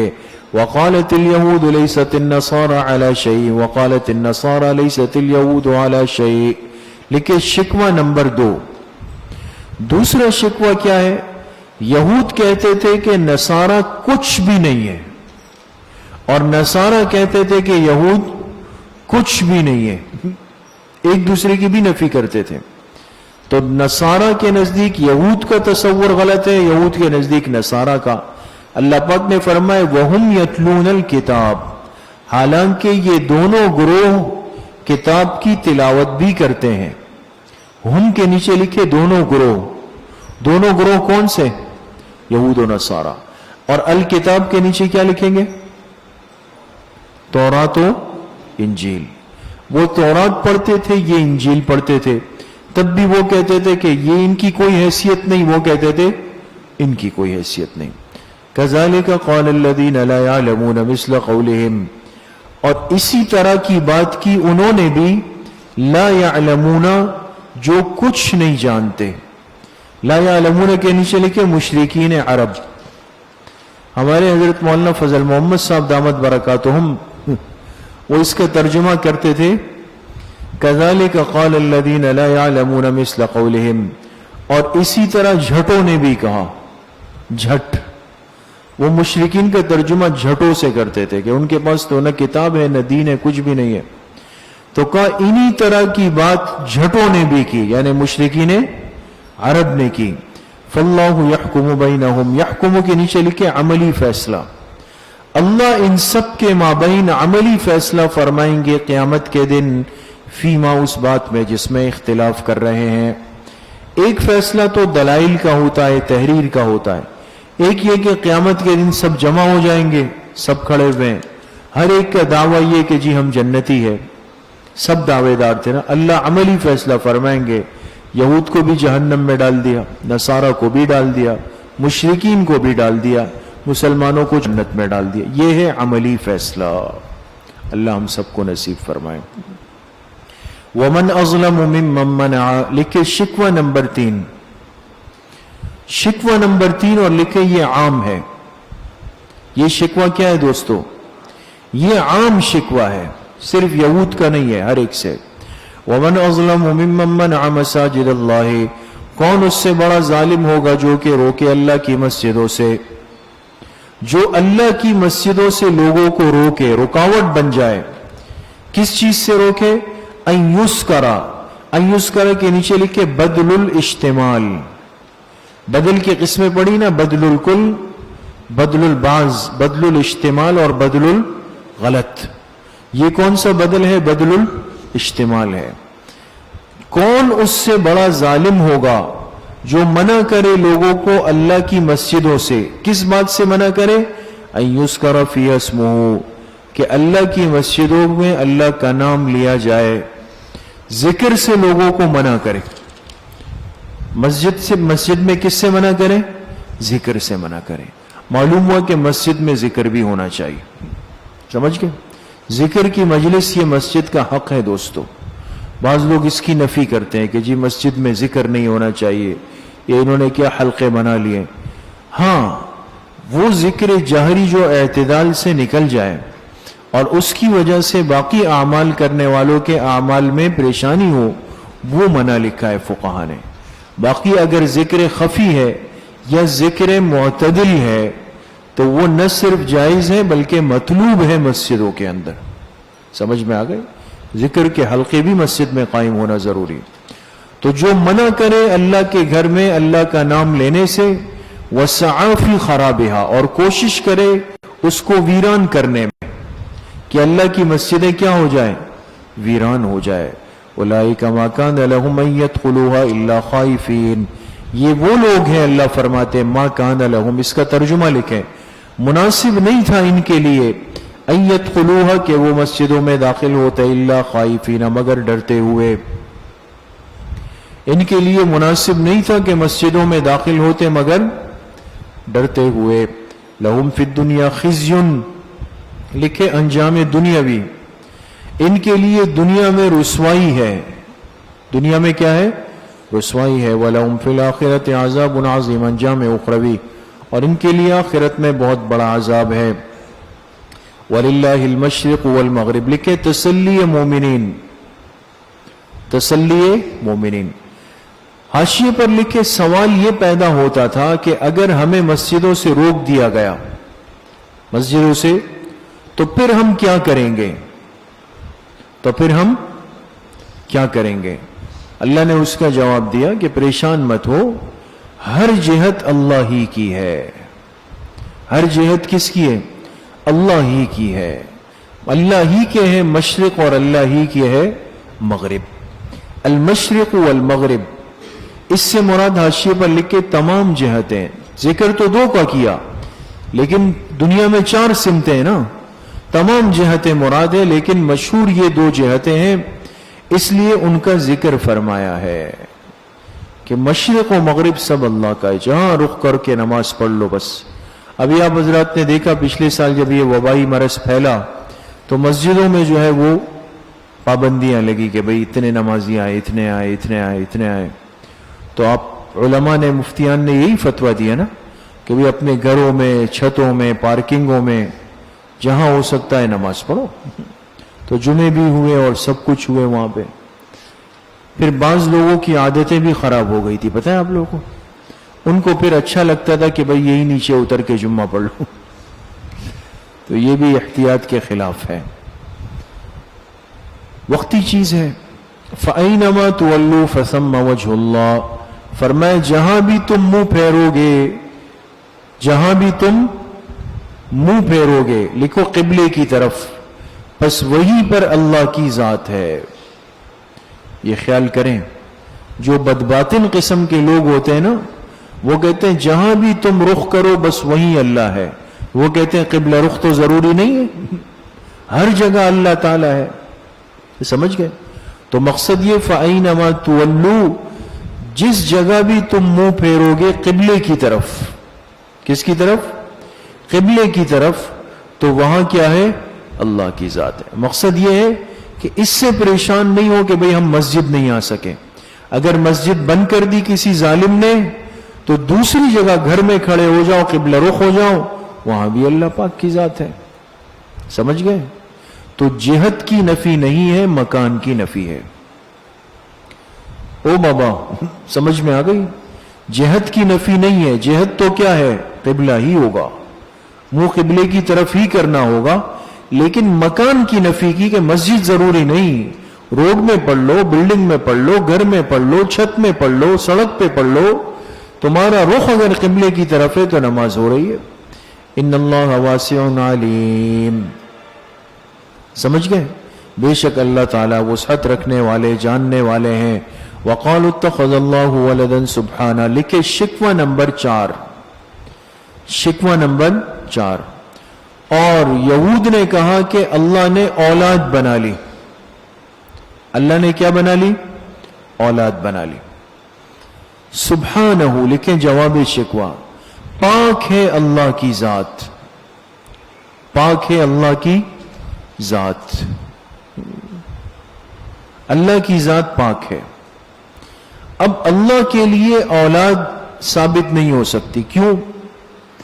اس لیے نہیں ہو سکتی کہ اولاد کے لیے ضروری ہے کہ وہ والد کی نوع میں سے ہو. بھئی ہم انسان ہیں نا، اپنے ماں باپ کی اولاد ہیں، تو ہمارے ماں باپ بھی کیا تھے؟ انسان تھے نا. تو اولاد اپنے والدین کی نوع میں سے ہوتی ہے. دونوں کی نوع کا ایک ہونا کیا ہے؟ ضروری ہے. اب اللہ کے لیے جب اولاد ہوگی بالفرض والمحال جیسے یہ لوگ کہتے ہیں، تو وہ تو اللہ کی نوع میں سے نہیں ہو سکتی نا. نہیں ہو سکتی نا. عزیر علیہ السلام ہے، عیسیٰ علیہ السلام ہے، فرشتے ہیں جن کے بارے میں انہوں نے کہا اللہ کی اولاد ہے، وہ تو اللہ کی نوع میں سے. تو اللہ کی نوع الگ اور اللہ کی اولاد کی نوع الگ. جہاں نوع الگ ہو جائے تو یہ توہین اور بے ادبی ہوتی. سمجھ میں آ گئی؟ جیسے خدا نہ خواستہ العیاذ باللہ اگر کوئی کہے کہ بھئی انسان کے ہاں جانور پیدا ہوا ہے، کوئی تصور کر سکتا ہے دوست؟ یا جانور کے ہاں انسان پیدا ہو گیا، تو انسان جب اس چیز کو برداشت اور قبول نہیں کر سکتا تو اللہ کی نوع کے لیے اولاد کو کیسے ثابت کرے؟ سمجھ گئے؟ سبحانہ، پاک ہے اللہ کی ذات. بل لہ ما فی السماوات والارض، لکھے 4 اوصاف مختصہ. اللہ کے 4 خاص اوصاف ذکر ہو رہے ہیں دوستو. بل لہ لکھے وصف نمبر 1، اللہ ہی کے لیے ہے جو کچھ آسمانوں اور زمین میں ہے، یہ وصف نمبر 1 ہے. کل لہ قانتون، وصف نمبر 2، ہر چیز اللہ ہی کی فرما بردار ہے. قانتون، فرما بردار. بدیع السماوات والارض، وصف نمبر 3، آسمانوں اور زمینوں کو پیدا کرنے والا ہے. بدیع اس کو کہتے ہیں جو بغیر کسی سابقہ نقشے کے بنائے. ایک تو ہوتا ہے نا نقشہ ہے، کہتے ہیں بھئی آپ سیمپل دے دیں باقی ہم بنا لیں گے. سیمپل آنے کے بعد پھر بنانا کیا ہوتا ہے؟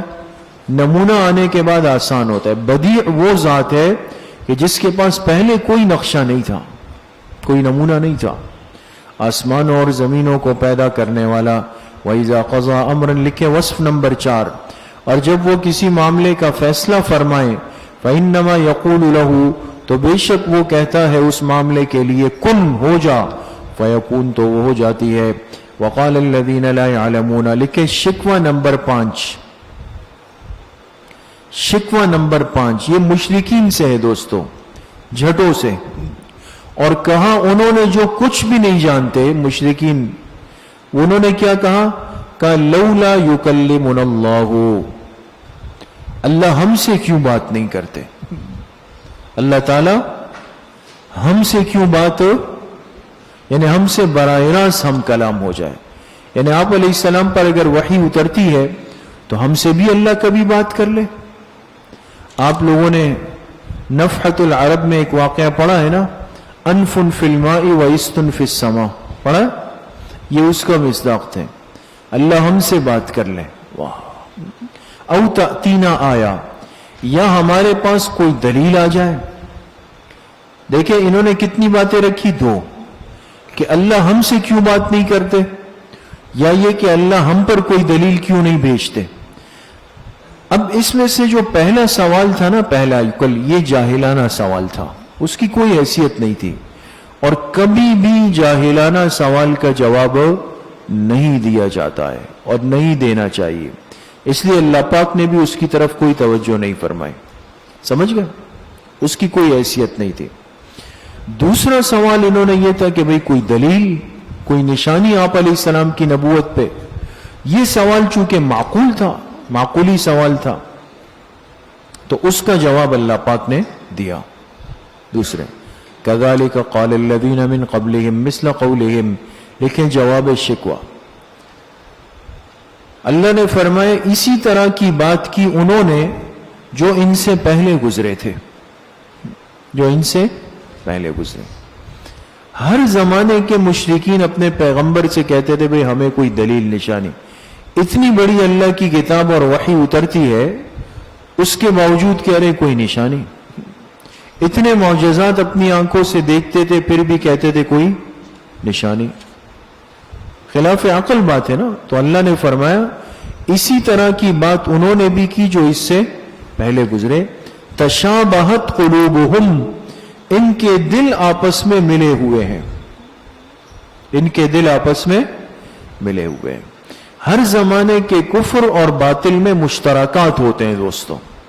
کچھ چیزیں ایسی ہوتی ہیں جو ہر زمانے میں ایک ہوتی ہے، یہ بات بھی انہی میں سے ہے. ہر زمانے کا کافر کہتا ہے بھئی ہمیں کوئی واضح نشانی اور دلیل بتائیں. تو اللہ نے فرمایا ان سب کے دل آپس میں ملے ہوئے ہیں. قد بینا الآیات، سوال کے جزء ثانی کا جواب. جزء ثانی سمجھ گئے نا کہ ہمیں کوئی نشانی دکھائی جائے. اللہ نے فرمایا تحقیق ہم نے نشانیاں کھول کھول کے دکھا دی، لیکن لقوم یوقنون، ان لوگوں کے لیے جو یقین کرنے والے ہیں. تمہارے اندر یقین کا مزاج ہی نہیں ہے. انا ارسلناک بالحق بشیرا ونذیرا، لکھے تسلی خاتم الانبیاء، آپ علیہ السلام کو تسلی دی گئی. بے شک ہم نے آپ کو بھیجا بالحق، لکھے بالقرآن، حق دے کر، بشیرا ونذیرا، جو خوشخبری سنانے والا ہے اور ڈرانے والا ہے. جو کیا کرنے والا ہے؟ خوشخبری سنانے والا ہے اور ڈرانے والا ہے. وَلَا تُسْأَلُ عَنْ أَصْحَابِ الْجَحِيمِ.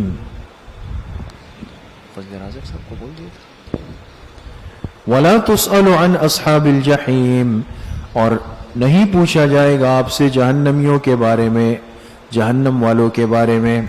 سمجھ میں آ گئی؟ آپ کو بھیجا ہے بشیر اور نذیر بنا کر. باقی آپ سے یہ سوال نہیں ہوگا کہ اتنے لوگ جہنم میں کیوں گئے. یہ سوال آپ سے، پیغمبر نے اپنا کام اور ذمہ داری جب پوری کر لی تو اب چاہے پوری دنیا جہنم میں چلی جائے اس کے قصوروار پیغمبر نہیں ہے. تو عجیب بات یہ کہ جب پیغمبر سے اس بات کا سوال نہیں ہے تو امتی سے کیوں ہوگا؟ بعض لوگ کہتے ہیں بھئی امت جو ہے نا قیامت کے دن پکڑی جائے گی، امت کو پکڑا جائے گا اور ان سے پوچھا جائے گا کہ یہ لوگ جو جہنم میں گئے تم جواب دو. نہیں سمجھے بات؟ دیکھیں کمزور باتیں ہوتی ہے، اور آپ حضرات چونکہ مستقبل کے علماء ہیں، انہی باتوں کو سمجھیں گے تو ان کمزوریوں کی اصلاح ہوگی. یہ دین کے جتنے شعبے چل رہے ہیں دنیا کے اندر، ان کمزوریوں کی اصلاح کی ضرورت ہے. تو یہ عمومی طبقہ اگر اس طرح کی باتیں کرے گا، یہ پھر علماء کے لیے مشکلات پیدا ہو جاتی، پھر اس کو سنبھالنا مشکل ہو جاتا ہے. اب آپ ایک بیان میں کہیں، مجمع میں کہیں کہ بھئی قیامت کے دن تم سے بھی ہر ایک سے پوچھا جائے گا کہ جتنے جہنم میں جا رہے ہیں کیوں جا رہے ہیں؟ آپ کی کمزوری، آپ نے کام نہیں کیا. اللہ اپنے پیغمبر سے فرما رہے بھئی آپ سے نہیں پوچھا جائے گا، آپ نے اپنے حصے کا کام کر لیا نا، ہو گیا صاحب پارے. سمجھ گئے؟ تو احتیاط کرنے چاہیے. وَلَن تَرْضَىٰ عَنْكَ الْيَهُودُ وَلَا النَّصَارَىٰ حَتَّىٰ تَتَّبِعَ مِلَّتَهُمْ. لکھے تنبیہ خاتم الانبیاء، تنبیہ خاتم الانبیاء. تنبیہ اس بات پہ کہ آپ علیہ السلام کو یہ فکر رہتی تھی کہ یہ جو یہود و نصارہ ہے، یعنی آسمانی کتابوں کو ماننے والے، یہ لوگ بھی ایمان لے آئے، مجھ پر ایمان لے آئے تاکہ ان کی بھی جہنم سے خلاصی ہو جائے. یہ فکر جب آپ پر بہت زیادہ ہو گئی نا تو اللہ پاک نے آپ کو تنبیہ فرمائی. سمجھ میں آ گئی؟ تنبیہ اسی کو ہوتی ہے دوستو جس سے غایت محبت ہوتی. غایت محبت اور تعلق جہاں ہوتا ہے نا وہاں تنبیہ بھی ہوتی ہے، اور جس سے تعلق نہیں ہوتا اس کو نہیں ہوتی ہے کچھ. وَلَن تَرْضَىٰ عَنْكَ الْيَهُودُ وَلَا النَّصَارَىٰ حَتَّىٰ تَتَّبِعَ مِلَّتَهُمْ. ہرگز آپ سے راضی نہیں ہوں گے یہ یہود و نصارہ، حَتَّىٰ تَتَّبِعَ مِلَّتَهُمْ، یہاں تک کہ آپ ان کے طریقے کی اتباع نہ کر لیں. جب تک آپ ان کے طریقے کی اتباع نہ کریں. بعض مسلمانوں کو دنیا میں ایسا لگتا ہے کہ ہم ان کافروں کے ساتھ ان کے یہ جو ناچ گانے وغیرہ ہیں اور ان کی یہ جو حرکات ہے، سکنات ہے، اس میں جا کے ادھر ادھر بیٹھ جائیں گے، ٹامک ٹوگیاں مار لیں گے اور یہ ہم سے بڑے امپریس اور متاثر ہو جائیں گے اور کل ہماری طرف آ جائیں گے. لیکن کل وہ نہیں آئیں گے، کل یہ اس کی طرف چلا جائے گا. سمجھ میں آ گئی؟ یہ یاد رکھیں، ہر چیز کو سمجھنا پڑتا ہے. صرف یہ کہہ دینا کہ جی فلاں کے ساتھ میں اس لیے اٹھتا بیٹھتا ہوں تاکہ ذرا تھوڑا سا اس کا ذہن بنا لوں. ضروری ہے یہ اس صورت میں کہ جب آپ کا علم، آپ کا فہم، آپ کا ادراک اس سے کئی گنا زیادہ ہو، پھر تو آپ کی بات میں وزن ہے. لیکن اگر آپ کے پاس اس جتنا علم بھی نہیں، فہم بھی نہیں، ادراک بھی نہیں، اور آپ کہے جی میں اس کے ساتھ اس لیے بیٹھتا ہوں تاکہ تھوڑا اس کا ذہن بن جائے، یہ مجھ سے جڑ جائے، وہ نہیں جڑے گا، آپ جڑ جاؤ گے. سمجھ گئے؟ اگلے دن اس کے ساتھ جاتے ہوئے نظر آؤ گے. ایسا ہوتا ہے دوستوں. سمجھ میں آ گئی؟ تو یہ کل ہی کی بات ہے. ایک ساتھی نے مجھے ایک وائس میسج کیا. ہمارے ایک ڈاکٹر صاحب ہیں، یہاں ہوتے ہیں.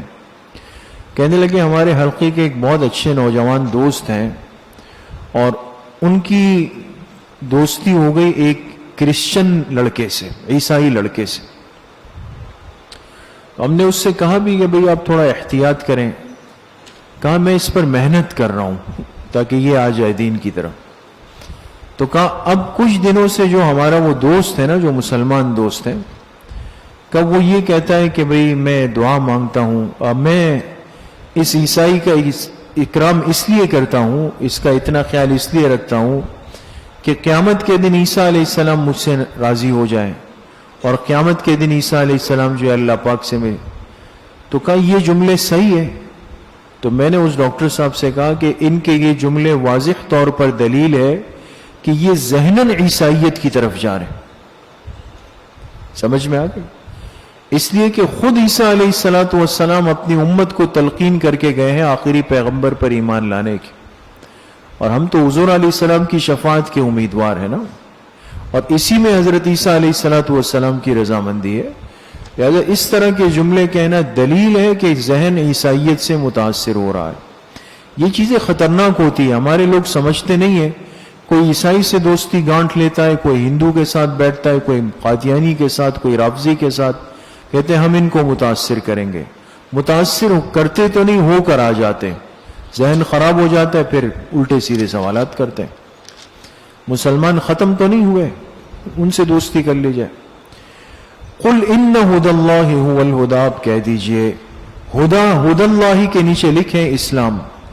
بے شک اسلام ہی ہدایت ہے. اسلام ہی کیا ہے؟ ہدایت ہے. وَلَئِنِ اتَّبَعْتَ أَهْوَاءَهُمْ، اور اگر آپ نے ان کے خواہشات کی اتباع کی، بعد الذی جاءک من العلم، اس کے بعد کہ آپ کے پاس علم آ چکا. وَلَئِنِ اتَّبَعْتَ أَهْوَاءَهُمْ، اور اگر آپ نے، خطاب حضور علیہ السلام کو ہے، مراد آپ کی امت ہے. مراد کون ہے؟ آپ کی. اگر آپ نے ان کے خواہشات کی اتباع کی، دیکھیں احوا کا لفظ اشارہ کر رہا ہے کہ یہود و نصارہ کا مذہب اب دین نہیں رہا بلکہ خواہشات کا مجموعہ بن چکا ہے. سمجھ میں آ گئی؟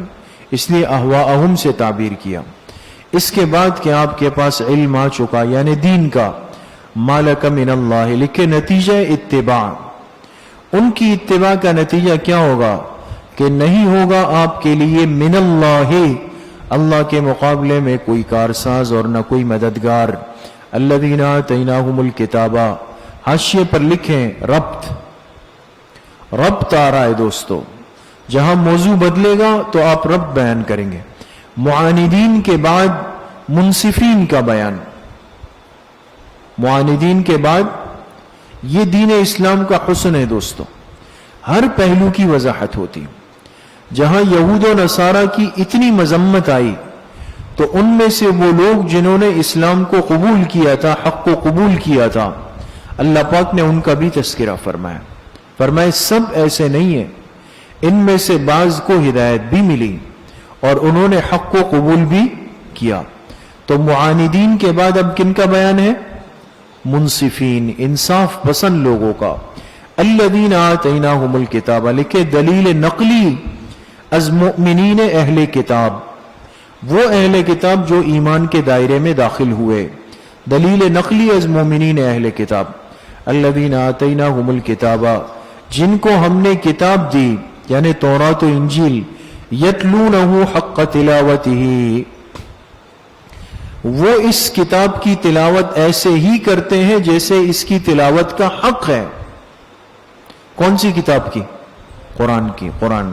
اولئک یؤمنون بہ، اور صرف تلاوت نہیں کرتے بلکہ وہ اس پر ایمان بھی رکھتے ہیں. بھی ہی ضمیر کے نیچے لکھے قرآن یا محمد صلی اللہ علیہ وسلم. سمجھ میں آ گئی؟ ایمان بھی رکھتے ہیں.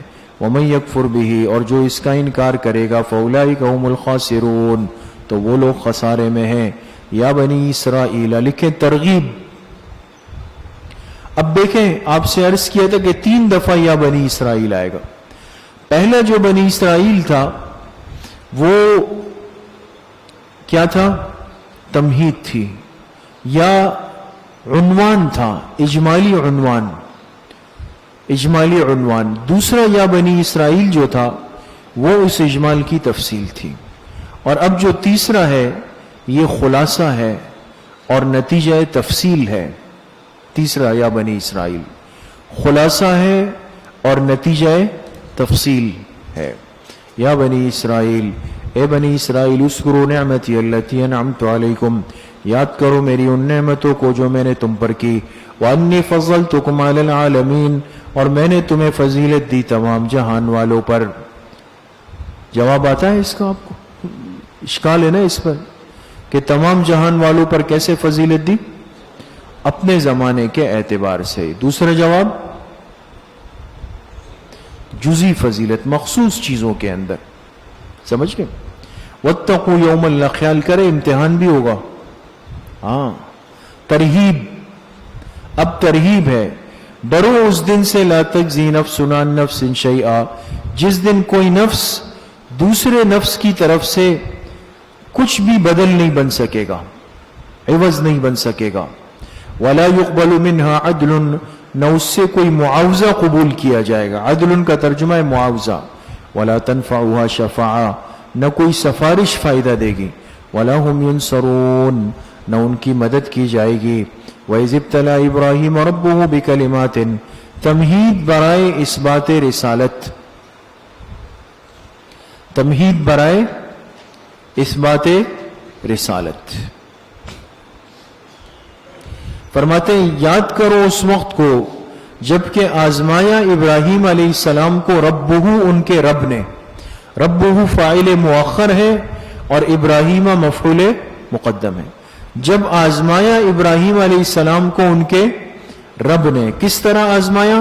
بکلمات، چند باتوں کے ذریعے سے. لکھے بانی کعبہ کی فضیلت. بانی کعبہ کی فضیلت، چند باتوں کے ذریعے سے اللہ پاک نے آزمایا. اب چند باتیں کیا تھی؟ والدین، اولاد، گھر بار، ساری چیزوں کی قربانی دی کس نے؟ ابراہیم علیہ السلام نے. والدین کو بھی چھوڑا، گھر بار کو بھی چھوڑا، بیوی بچوں کو مکہ مکرمہ چھوڑ کے چلے گئے. اللہ نے آزمایا. فَأَتَمَّهُنَّ، وہ ان باتوں میں پورا اترے. دیکھیے نتیجہ امتحان، ان باتوں میں وہ کیا ہوئے؟ پورا اترے. قال انی جاعلک للناس اماما، لکھے انعام. انعام پہلے امتحان ہوتا ہے، پھر نتیجہ امتحان ہوتا ہے، اور پھر انعام ہوتا ہے. ترتیب یہ ہے. اللہ نے فرمایا بے شک میں آپ کو لوگوں کا مقتدی بنانے والا ہوں. یہ انعام ملا. میں آپ کو کیا بنانے والا ہوں؟ لوگوں کا مقتدی، امامن. حاشیے پر لکھیں یعنی بعد میں آنے والے نبی آپ کی اولاد سے ہوں گے. بعد میں آنے والے نبی کیا ہوں گے؟ آپ کی اولاد میں سے ہوں گے. میں آپ کو لوگوں کا امام بنانے والا ہوں. قالا، پیغمبر کی اپنی امت سے بڑی محبت ہوتی ہے، تو ابراہیم علیہ السلام نے فرمایا وَمِن ذُرِّيَّتِي، اور میری اولاد میں سے. یعنی جس طرح آپ مجھے مقتدی بنا رہے ہیں تو میری اولاد کو بھی یہ انعام دے دیں. قالا، لکھیں عصمت انبیاء. عصمت انبیاء. اللہ نے فرمایا لا ینال عہد الظالمین، میرے اس عہد کو ظالم نہیں پا سکیں گے. عہدی کے نیچے لکھے یعنی نبوت والا عہد. انہوں نے تو اللہ سے مانگا نا کہ اللہ جس طرح آپ نے مجھے امام بنایا تو میری اولاد میں بھی انبیاء بنا دے کہ وہ بھی اپنی اپنی قوم کے امام بنے، نبی بن جائے. تو اللہ نے فرمایا بناؤں گا، لیکن آپ کی اولاد میں سے جو ظالم نکلے گا اس کو میرا یہ عہد نہیں مل سکے گا. سمجھ میں آ گئے؟ تو اس سے کیا پتہ چلا کہ انعام کے لیے نفس اولاد ہونا کافی نہیں، نفس اولاد ہونا بلکہ اوصاف کا ہونا ضروری ہے. اوصاف کا ہونا ضروری ہے. اگر اوصاف نہیں ہے، چاہے انسان کتنی ہی بڑی نسبت کو لے کے چل رہا ہے، نقصان اٹھا لے گا. سمجھ میں آ گئی بات؟ وَإِذْ جَعَلْنَا الْبَيْتَ مَثَابَةً لِلنَّاسِ وَأَمْنًا. لکھیں فضیلت بنا کا بیان. بنا کہتے ہیں عمارت کو. بھائی یاد کرو، جعلنا البیت مثابۃ للناس، جب ہم نے بنایا اس گھر کو مثابۃ للناس، لوگوں کے رجوع کی جگہ، لوٹنے کی جگہ. خانہ کعبہ جو ہے بار بار لوگ آتے جاتے ہیں، آتے جاتے ہیں، آتے جاتے ہیں. یہ مثابۃ للناس ہے، لوگوں کے رجوع کرنے کی جگہ ہے. وَأَمْنًا، اور جائے امن بنا دیا. وَاتَّخِذُوا مِن مَّقَامِ إِبْرَاهِيمَ مُصَلًّى. قُلْنَا محذوف نکالیں گے دوستو. قُلْنَا، اور ہم نے کہا کہ بنا دیجئے مقام ابراہیم کو جائے نماز. اصل میں آپ علیہ الصلوۃ والسلام نے ایک دفعہ طواف فرمایا، اور طواف کے بعد 2 رکعت نفل پڑھتے ہیں نا ہر طواف کے بعد. تو جب طواف پڑھنے لگے تو حضرت عمر رضی اللہ عنہ نے فرمایا کہ اگر یہ جو مقام ابراہیم ہے، یہاں وہ پتھر ہے جس پہ ابراہیم علیہ السلام کے قدم کا نشان نقش ہے، تو حضرت عمر رضی اللہ عنہ نے عرض کی کہ اگر ہم اس جگہ کو نماز کی جگہ بنا دے 2 رکعت نفل کی تو کیا خیال ہے؟ تو اللہ پاک نے اسی وقت آیت اتاری کہ آپ مقام ابراہیم کو نماز کی جگہ بنا دیجیے. اس کو موافقات عمر کہا جاتا ہے. حضرت عمر کے موافق آیت اتری، بنا دیجئے مقام ابراہیم کو جائے نماز. وعہدنا الی ابراہیم، عہدنا کا ترجمہ نیچے لکھے امرنا، اور ہم نے حکم دیا ابراہیم اور اسماعیل علیہ السلام کو ان طہرا، ان سے پہلے با محذوف نکالے، بے ان طہرا، یہ کہ تم دونوں پاک صاف رکھو میرے گھر کو. للطائفین، طائفین کے 2 ترجمے، ایک ہے طواف کرنے والے اور ایک ہے بیرونی لوگ، بیرونی جو باہر سے آئیں گے نا. میرے اس گھر کو پاک صاف رکھیں طواف کرنے والوں کے لیے یا بیرونی لوگوں کے لیے. والعاکفین، اس کے بھی 2 ترجمے، اور اعتکاف کرنے والوں کے لیے اور مقامی لوگوں کے لیے. سمجھ میں آ گئی؟ والرکع السجود، اور رکوع سجدہ کرنے والے یعنی نماز پڑھنے والوں کے لیے. تو اللہ کے گھر کو صاف رکھنا چاہیے. اور دیکھیں صفائی کا حکم کس کو ہو رہا ہے؟ 2 پیغمبروں کو ہو رہا ہے. مسجد کی خدمت معمولی کام نہیں ہے.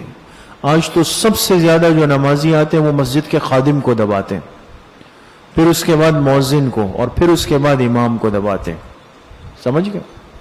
باقی گھر میں جو ہوتے ہیں نا یہ جی حضور جی حضور جی حضور وہ والے ہوتے ہیں.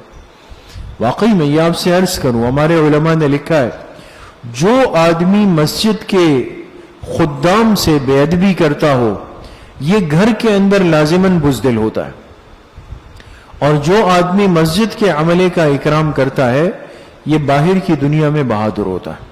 یہ آپ تجربہ مشاہدہ کر لیں دوستو. جو مسجد میں بدتمیز نظر آئے نا، اس کی گھر کی تحقیق کریں آپ، اس کو لازماً 2-3 پڑھتے ہوں گے روزانہ.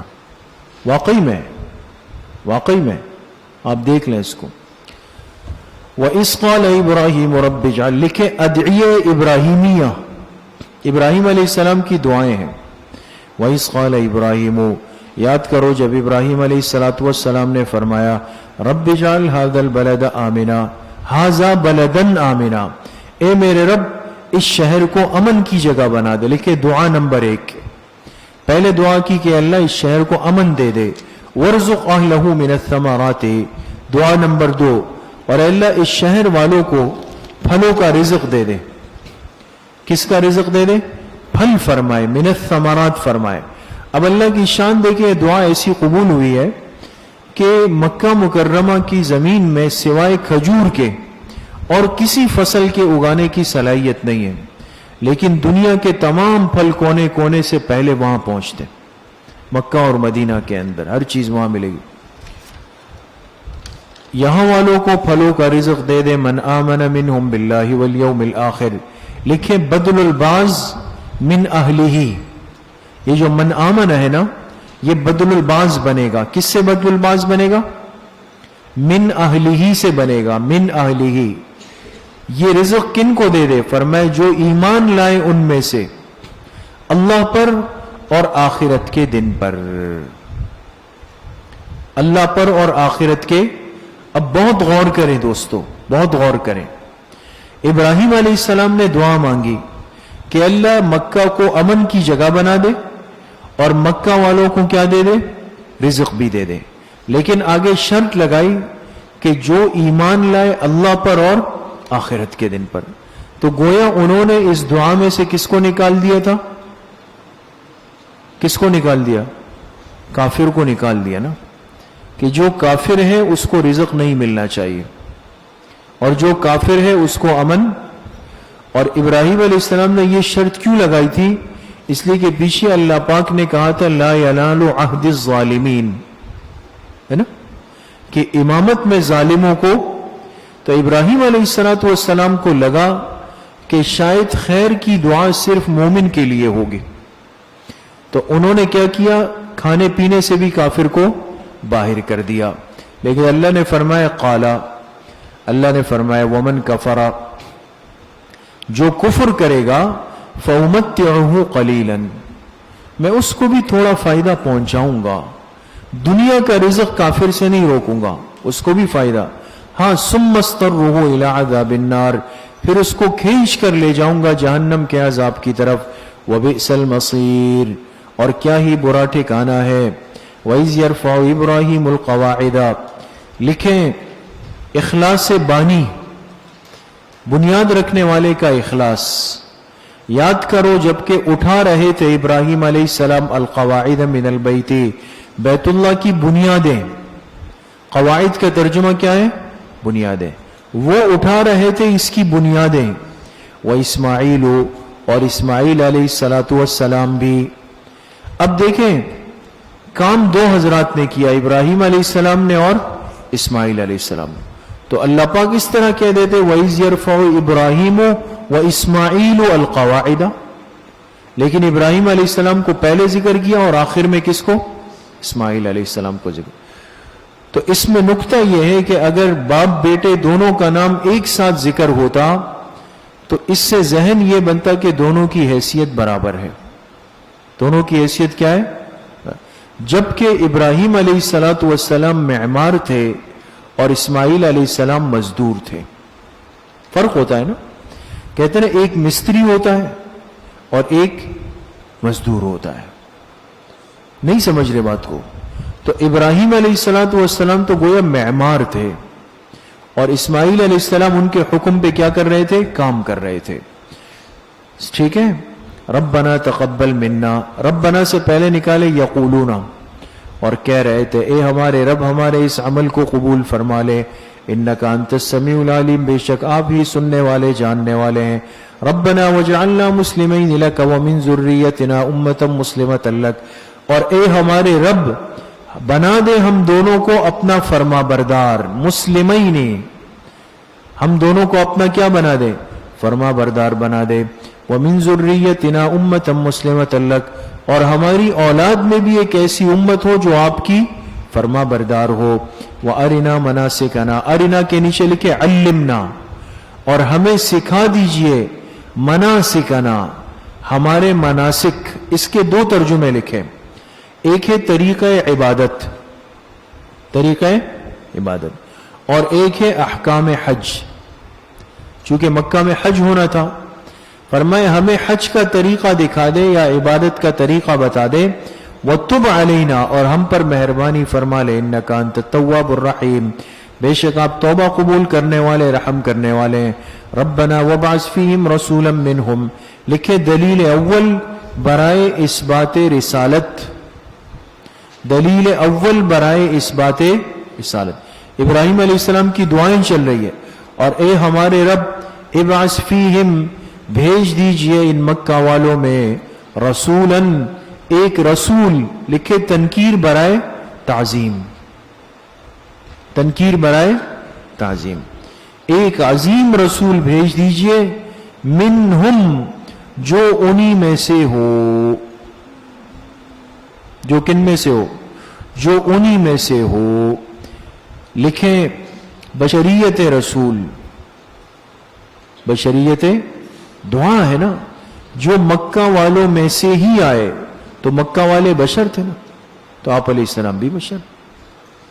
یتلو علیہم آیاتک، لکھیں اوصاف رسول یا فرائض رسول، دونوں عنوان ہو سکتے ہیں۔ جو رسول آئے گا وہ کیا کرے گا؟ دیکھیں ابراہیم علیہ السلام نے ہزاروں سال پہلے آپ علیہ السلام کے لیے دعا مانگی کہ وہ آئے۔ اوصاف رسول یا فرائض رسول، وہ پیغمبر کیا کرے گا؟ یتلو علیہم آیاتک، فریضہ نمبر 1، وہ لوگوں کو تیری آیتیں پڑھ کر سنائے، تلاوت کرے۔ وَيُعَلِّمُهُمُ الْكِتَابَ، فریضہ نمبر 2، اور ان کو کتاب کی تعلیم دے۔ وَالْحِكْمَةَ، فریضہ نمبر 3، اور ان کو حکمت کی تعلیم دے۔ حکمت کا کیا مطلب ہے؟ آسان مطلب تو اس سے مراد احادیث ہے، احادیث۔ بعض نے کہا اس سے مراد ہے اسرار کتاب، اسرار کتاب۔ وَيُزَكِّيهِمْ، فریضہ نمبر 4، اور ان کا تزکیہ بھی فرمائے۔ کیا بھی فرمائے؟ تزکیہ، دلوں کی صفائی۔ اِنَّكَ أَنْتَ الْعَزِيزُ الْحَكِيمُ، بے شک آپ ہی غالب ہیں، حکمت والے ہیں۔ وَمَنْ يَرْغَبُ عَنْ مِلَّةِ إِبْرَاهِيمَ إِلَّا مَنْ سَفِهَ نَفْسَهُ، لکھے ترغیب اسلام، من کے نیچے لکھے لا، یہ من کس کے معنی میں؟ لا کے معنی میں۔ دوستو کوئی بھی ملت ابراہیمی سے اعراض نہیں کر سکتا، کوئی بھی ملت ابراہیمی سے اعراض نہیں کر سکتا، الا سوائے اس شخص کے من سفیہ نفسہ، جس نے اپنے آپ کو بیوقوف بنا لیا، بیوقوف بنا لیا۔ وَلَقَدْ اصْطَفَيْنَاهُ فِي الدُّنْيَا، لکھے فضیلت ابراہیم، ہم نے ابراہیم علیہ السلام کو چن لیا، برگزیدہ بنا لیا اس دنیا میں۔ وَإِنَّهُ فِي الْآخِرَةِ لَمِنَ الصَّالِحِينَ، اور بے شک وہ آخرت میں کامل نیکوں میں سے ہوں گے۔ صالحین کا ترجمہ کیا ہے؟ کامل نیک، اس لیے کہ عام نیک تو امتی بھی ہو سکتا ہے، پیغمبر کے پاس جب صالحیت ہوگی وہ کامل درجے کی ہے۔ اِذْ قَالَ لَهُ رَبُّهُ أَسْلِمْ، لکھے وجہ فضیلت یا سبب فضیلت، یاد کریں جب ان کے رب نے ان سے کہا، یعنی ابراہیم علیہ السلام سے، کہ اسلم، آپ مان لیجئے، یعنی تابعدار بن جائیے۔ قال، تو ابراہیم علیہ السلام نے فرمایا، اسلمت لرب العالمین، میں منقاد ہو گیا، یعنی میں تابعدار ہو گیا تمام جہانوں کے رب کا۔ ووصى بها ابراہیم بنیہ ویعقوب، لکھے دلیل دوم برائے اس بات رسالت، دلیل دوم برائے اس بات رسالت، اور تاکید کی بہا، ہا ضمیر کے نیچے لکھے بالملت، اور اسی ملت یعنی اسی طریقے کی تاکید اور وصیت کی، کس نے؟ ابراہیم علیہ السلام نے، بنی ہی، کن کو؟ اپنی اولاد کو، وَيَعْقُوبُ، اور یعقوب علیہ السلام نے بھی۔ ہر پیغمبر جب دنیا سے جاتا ہے تو اپنی اولاد کو دین کی وصیت کر کے جاتا ہے، تو ابراہیم علیہ السلام نے بھی اسی کی وصیت کی، یعقوب علیہ السلام نے بھی کی۔ یا بنیہ، لکھے تشریح وصیت، کیا وصیت کی؟ کہا اے میرے بیٹو، ان اللہ اصطفیٰ لکم الدین، بے شک اللہ نے چن لیا ہے تمہارے لیے دین کو، دین کے نیچے لکھے اسلام، اللہ نے تمہارے لیے اسلام کو چن لیا۔ فلا تموتن الا وانتم مسلمون، ہرگز تمہیں موت نہ آئے مگر اس حال میں کہ تم ماننے والے ہو، مسلمان ہو۔ ام کنتم شہداء، لکھے زجر، یہ کیا ہے؟ زجر، زجر یہود پر ہے دوستو۔ حضور علیہ السلام نے جب یہود کو دعوت دی تو یہود نے حضور علیہ السلام سے کہا کہ ہم آپ پر اس لیے ایمان نہیں لا سکتے کہ جب یعقوب علیہ السلام دنیا سے جا رہے تھے تو انہوں نے یہ وصیت کی تھی اپنی اولاد کو کہ دیکھو ہمیشہ یہودیت پر قائم رہنا. کس پر قائم رہنا؟ غور کریں، یہ کون کہہ رہے؟ یہود کہہ رہے کہ ہم آپ پر اس لیے ایمان نہیں لا سکتے کہ یعقوب علیہ السلام جب دنیا سے جا رہے تھے تو اپنے بیٹوں سے کیا کہا تھا کہ یہودیت پر قائم رہے. اللہ نے اس پر رد فرمایا کہ یہ جھوٹ بول رہے ہیں، یہودیت کی ابتدا تو حضرت موسیٰ علیہ السلام سے ہوئی اور یعقوب علیہ السلام تو ان سے ہزاروں سال پہلے گزرے. سمجھ میں آ گئی بات دوستوں؟ وہ تو ہزاروں سال پہلے گزرے ہیں. کن سے؟ حضرت موسیٰ علیہ السلام سے. تو جب یہودیت شروع ہی نہیں ہوئی تو حضرت یعقوب علیہ السلام اس کی وصیت کیسے کر سکتے تھے کہ اس پر جمے رہو؟ سمجھ میں آ گئی؟ فرمایا ام کنتم شہداء، یہ زجر ہے.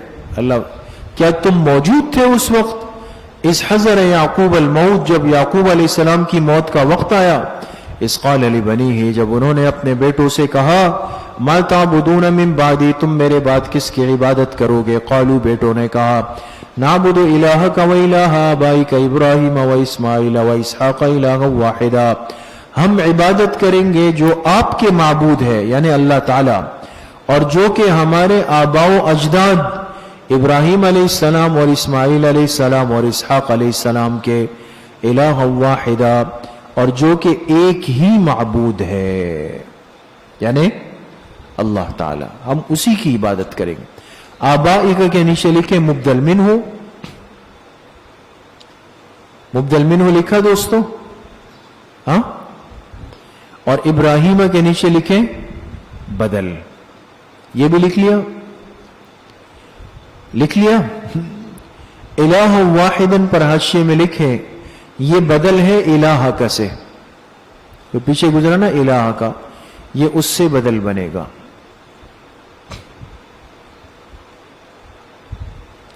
سمجھ میں آ گئی بات دوستو؟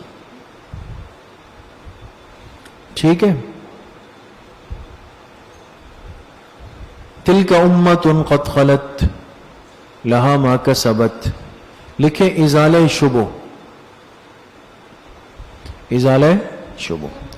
اب یہود کو مسکت جواب تو مل گیا کہ تم جو بات کہہ رہے ہو غلط کہہ رہے ہو، یعقوب علیہ السلام نے ایسی کوئی وصیت نہیں کی. تو جب جواب مل گیا تو کہنے لگے کہ ٹھیک ہے، نہیں کہا ہوگا لیکن ہم پھر بھی صاحبزادگان ہیں، لہذا جنت ہمیں ہی ملے گی. سمجھ میں آ گیا؟ پھر بھی ہم صاحبزادگان ہیں، جنت کس کو ملے گی؟ ہمیں ہی ملے گی. تو اللہ پاک نے اس کا جواب دیا تلک امت قد خلت، یہ ایک طبقہ تھا جو گزر گیا. یہ جو پیغمبروں کے نام آئے نا، یہ ایک طبقہ تھا، ایک جماعت تھی جو کہ گزر گئی. لہا ما کسبت ولکم ما کسبتم، ان کے لیے وہی ہے جو انہوں نے کیا اور تمہارے لیے وہی ہوگا جو تم کرو گے.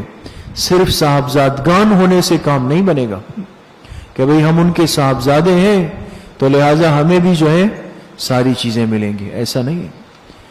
وَلَا تُسْأَلُونَ عَمَّا كَانُوا يَعْمَلُونَ، اور تم سے نہیں پوچھا جائے گا جو کچھ وہ کیا کرتے تھے، تم سے ان کے بارے میں سوال نہیں ہوگا. وَقَالُوا كُونُوا هُودًا أَوْ نَصَارَىٰ تَهْتَدُوا، لیکن شکوہ عام، عمومی شکوہ. یہ یہود و نصارہ کہتے تھے کونوا ہودن او نصارا، کہتے تھے یہودی بن جاؤ، یہودی کہتے تھے. عیسائی کہتے تھے نصارہ بن جاؤ، تہتدو تو ہدایت پالو گے. قل، لکھے جواب شکوہ، جواب شکوہ. بل ملتا، بل سے پہلے محذوف نکالنا پڑے گا، بل کے بعد محذوف نکالیں گے. نتبعو، تم کہتے ہو کہ یہودی اور نصرانی بن جاؤ تو ہدایت پاؤ گے، نہیں. بل نتبع ملت ابراہیم، بلکہ ہم تو اتباع کریں گے ابراہیم علیہ السلام کے طریقے کی. حنیفہ، جو کہ یکسو تھے. جو کیا تھے؟ یکسو، سب چیزوں سے ہٹ کر کٹ کر تھے. ہم تو ان کی اتباع کریں گے. ملت ابراہیم کے نیچے لکھے مبدل منہ ہو اور حنیفن کے نیچے لکھے بدل. وما کان من المشرکین، اور ابراہیم علیہ الصلوۃ والسلام مشرکین میں سے بھی نہیں تھے. قولوا آمنا باللہ، لکھیں خلاصہ ملت ابراہیم،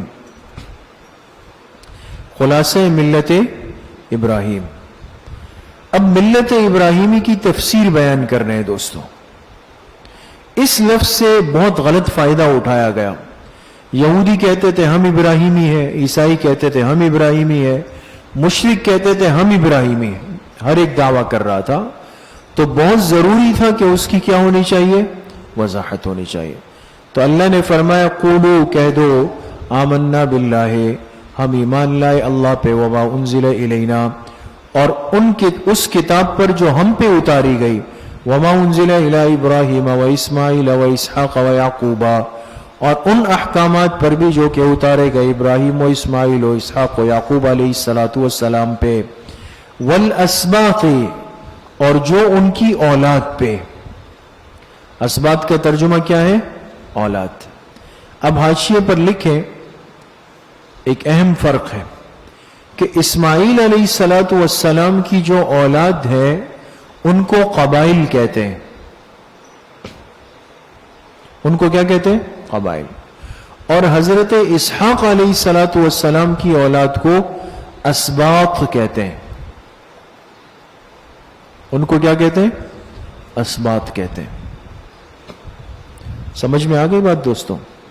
ان کو اسباط کہتے ہیں، اس لیے یہاں پر اسباط کا لفظ استعمال ہوا. مراد اس سے بہرحال اولاد ہوتی ہے.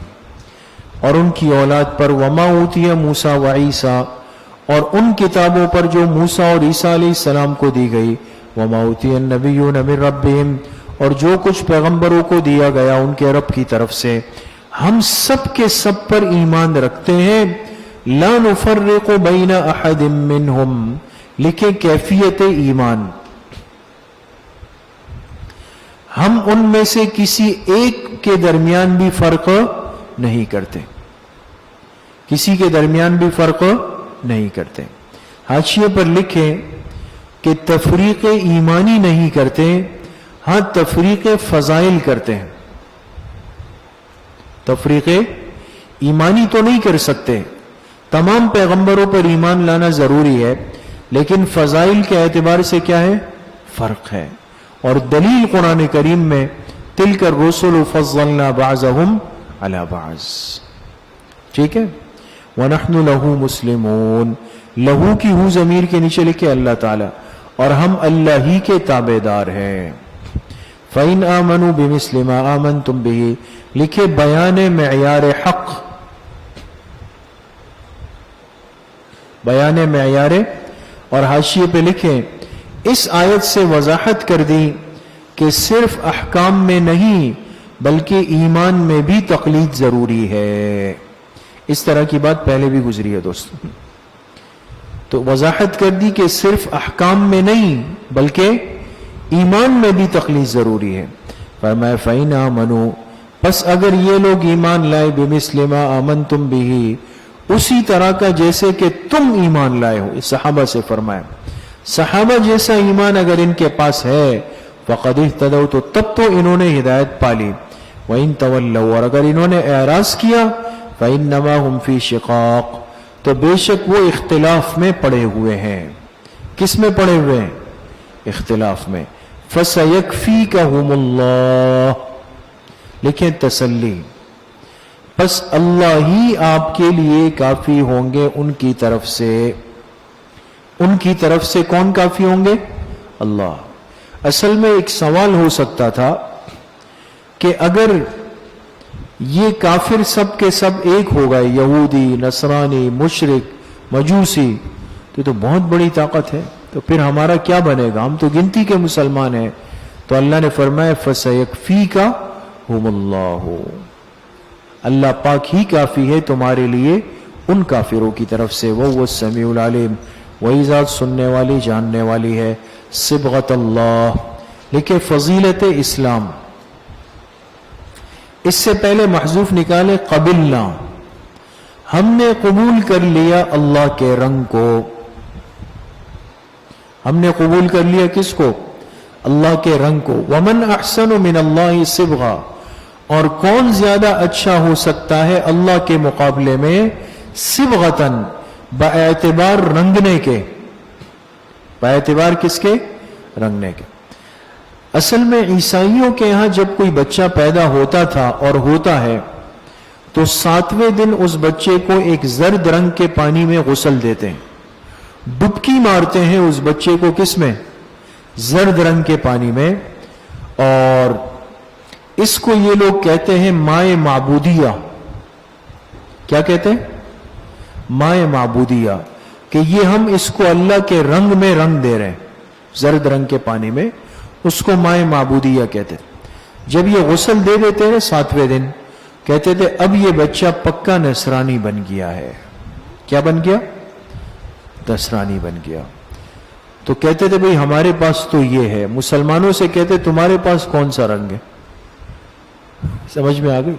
تو اللہ پاک نے اس کا جواب دیا کہ سارے رنگ ہمارے ہیں. وَنَحْنُ لَهُ عَابِدُونَ, اور ہم اللہ ہی کی عبادت کرنے والے. قُلْ أَتُحَاجُّونَنَا فِي اللَّهِ, لکھے زجر برائے اہل کتاب. اہل کتاب پر زجر آ گیا. اہل کتاب کہتے تھے نبوت تو ہمارے سلسلے میں تھی, تمہارے سلسلے میں کیسے آ گئی؟ بنی اسحاق سے اٹھا کے بنی اسماعیل میں کیسے آئی؟ اللہ پاک نے اس کا جواب دیا کہ تم بندے ہو, تمہارا کام بندہ بننا ہے, نبی بنانا ہمارا کام ہے. سمجھ میں آ گئی؟ ہمارے کام میں ٹانگ مت اڑاؤ, وہ ہمارا کام ہے. قل آپ کہہ دیجئے تحاجوننا فی اللہ, کیا تم ہم سے جھگڑتے ہو اللہ کے فیصلوں میں؟ وَهُوَ رَبُّنَا وَرَبُّكُمْ, جبکہ اللہ ہمارا بھی رب ہے تمہارا بھی رب ہے. وَلَنَا أَعْمَالُنَا وَلَكُمْ أَعْمَالُكُمْ, ہمارے لیے ہمارے اعمال, تمہارے لیے تمہارے اعمال. وَنَحْنُ لَهُ مُخْلِصُونَ, اور ہم اللہ ہی کی خالص عبادت کرنے والے. مخلصون, خالص عبادت کرنے والے. ام تقولون, یہ شکوہ ہے, کیا یہ یہود و نصارہ یہ کہتے ہیں کہ بے شک ابراہیم و اسماعیل و اسحاق و یعقوب اور ان کی اولاد علیہم الصلاۃ والسلام کانوا ہودن او نصارا, کہ یہ حضرات جو تھے یہودی یا نصرانی تھے؟ قل, لکھیں جواب شکوہ, اانتم اعلم ام اللہ, تم زیادہ جانتے ہو یا اللہ تعالیٰ جانتے؟ ومن اظلم ممن کتم شہادۃ عنده من اللہ, کون اس سے بڑا ظالم ہوگا جو چھپا دے اس گواہی کو جو اس کے پاس ہو اللہ کی طرف سے. کس کی طرف سے؟ یہ بات کیوں فرمائی؟ اس لیے کہ تورات اور انجیل دونوں میں یہ بات لکھی ہوئی تھی کہ آخری پیغمبر مکہ میں آئیں گے. کہاں آئیں گے؟ یہ بات ان کو پتا تھی نا, انہوں نے چھپا دی. کیا کر دی؟ چھپا دی. اللہ نے فرمایا اس سے بڑا ظالم کون ہوگا جو گواہی چھپا دے, وہ گواہی جو اس کے پاس اللہ کی طرف سے ہو. وَمَا اللَّهُ بِغَافِلٍ عَمَّا تَعْمَلُونَ, اللہ تعالیٰ بے خبر نہیں ہے ان کاموں سے جو کچھ تم کرتے ہو. تِلْكَ أُمَّةٌ قَدْ خَلَتْ, لکھیں اعادہ جواب شبہ برائے تاکید. اعادہ جواب شبہ برائے تاکید. تاکید اس لیے فرمائی کہ یہود و نصارہ کے دلوں میں یہ بات بہت مضبوط ہو چکی تھی کہ ہم صاحبزادے ہیں. ہم کیا ہیں؟ یہ جراثیم بہت مشکل سے نکلتے ہیں. لہذا اللہ نے بار بار وہ تاکید کی کہ اگر تم ان کی اولاد ہو تو یہ بات کافی نہیں ہے. تلک امۃ قد خلت, وہ تو ایک جماعت تھی جو کہ گزر گئی. لہا ما کسبت ولکم ما کسبتم, ان کے لیے وہی تھا جو انہوں نے کیا, تمہارے لیے وہی ہوگا جو تم کرو گے. وَلَا تُسْأَلُونَ عَمَّا كَانُوا يَعْمَلُونَ, اور تم سے نہیں پوچھا جائے گا جو کچھ وہ کیا کرتے تھے.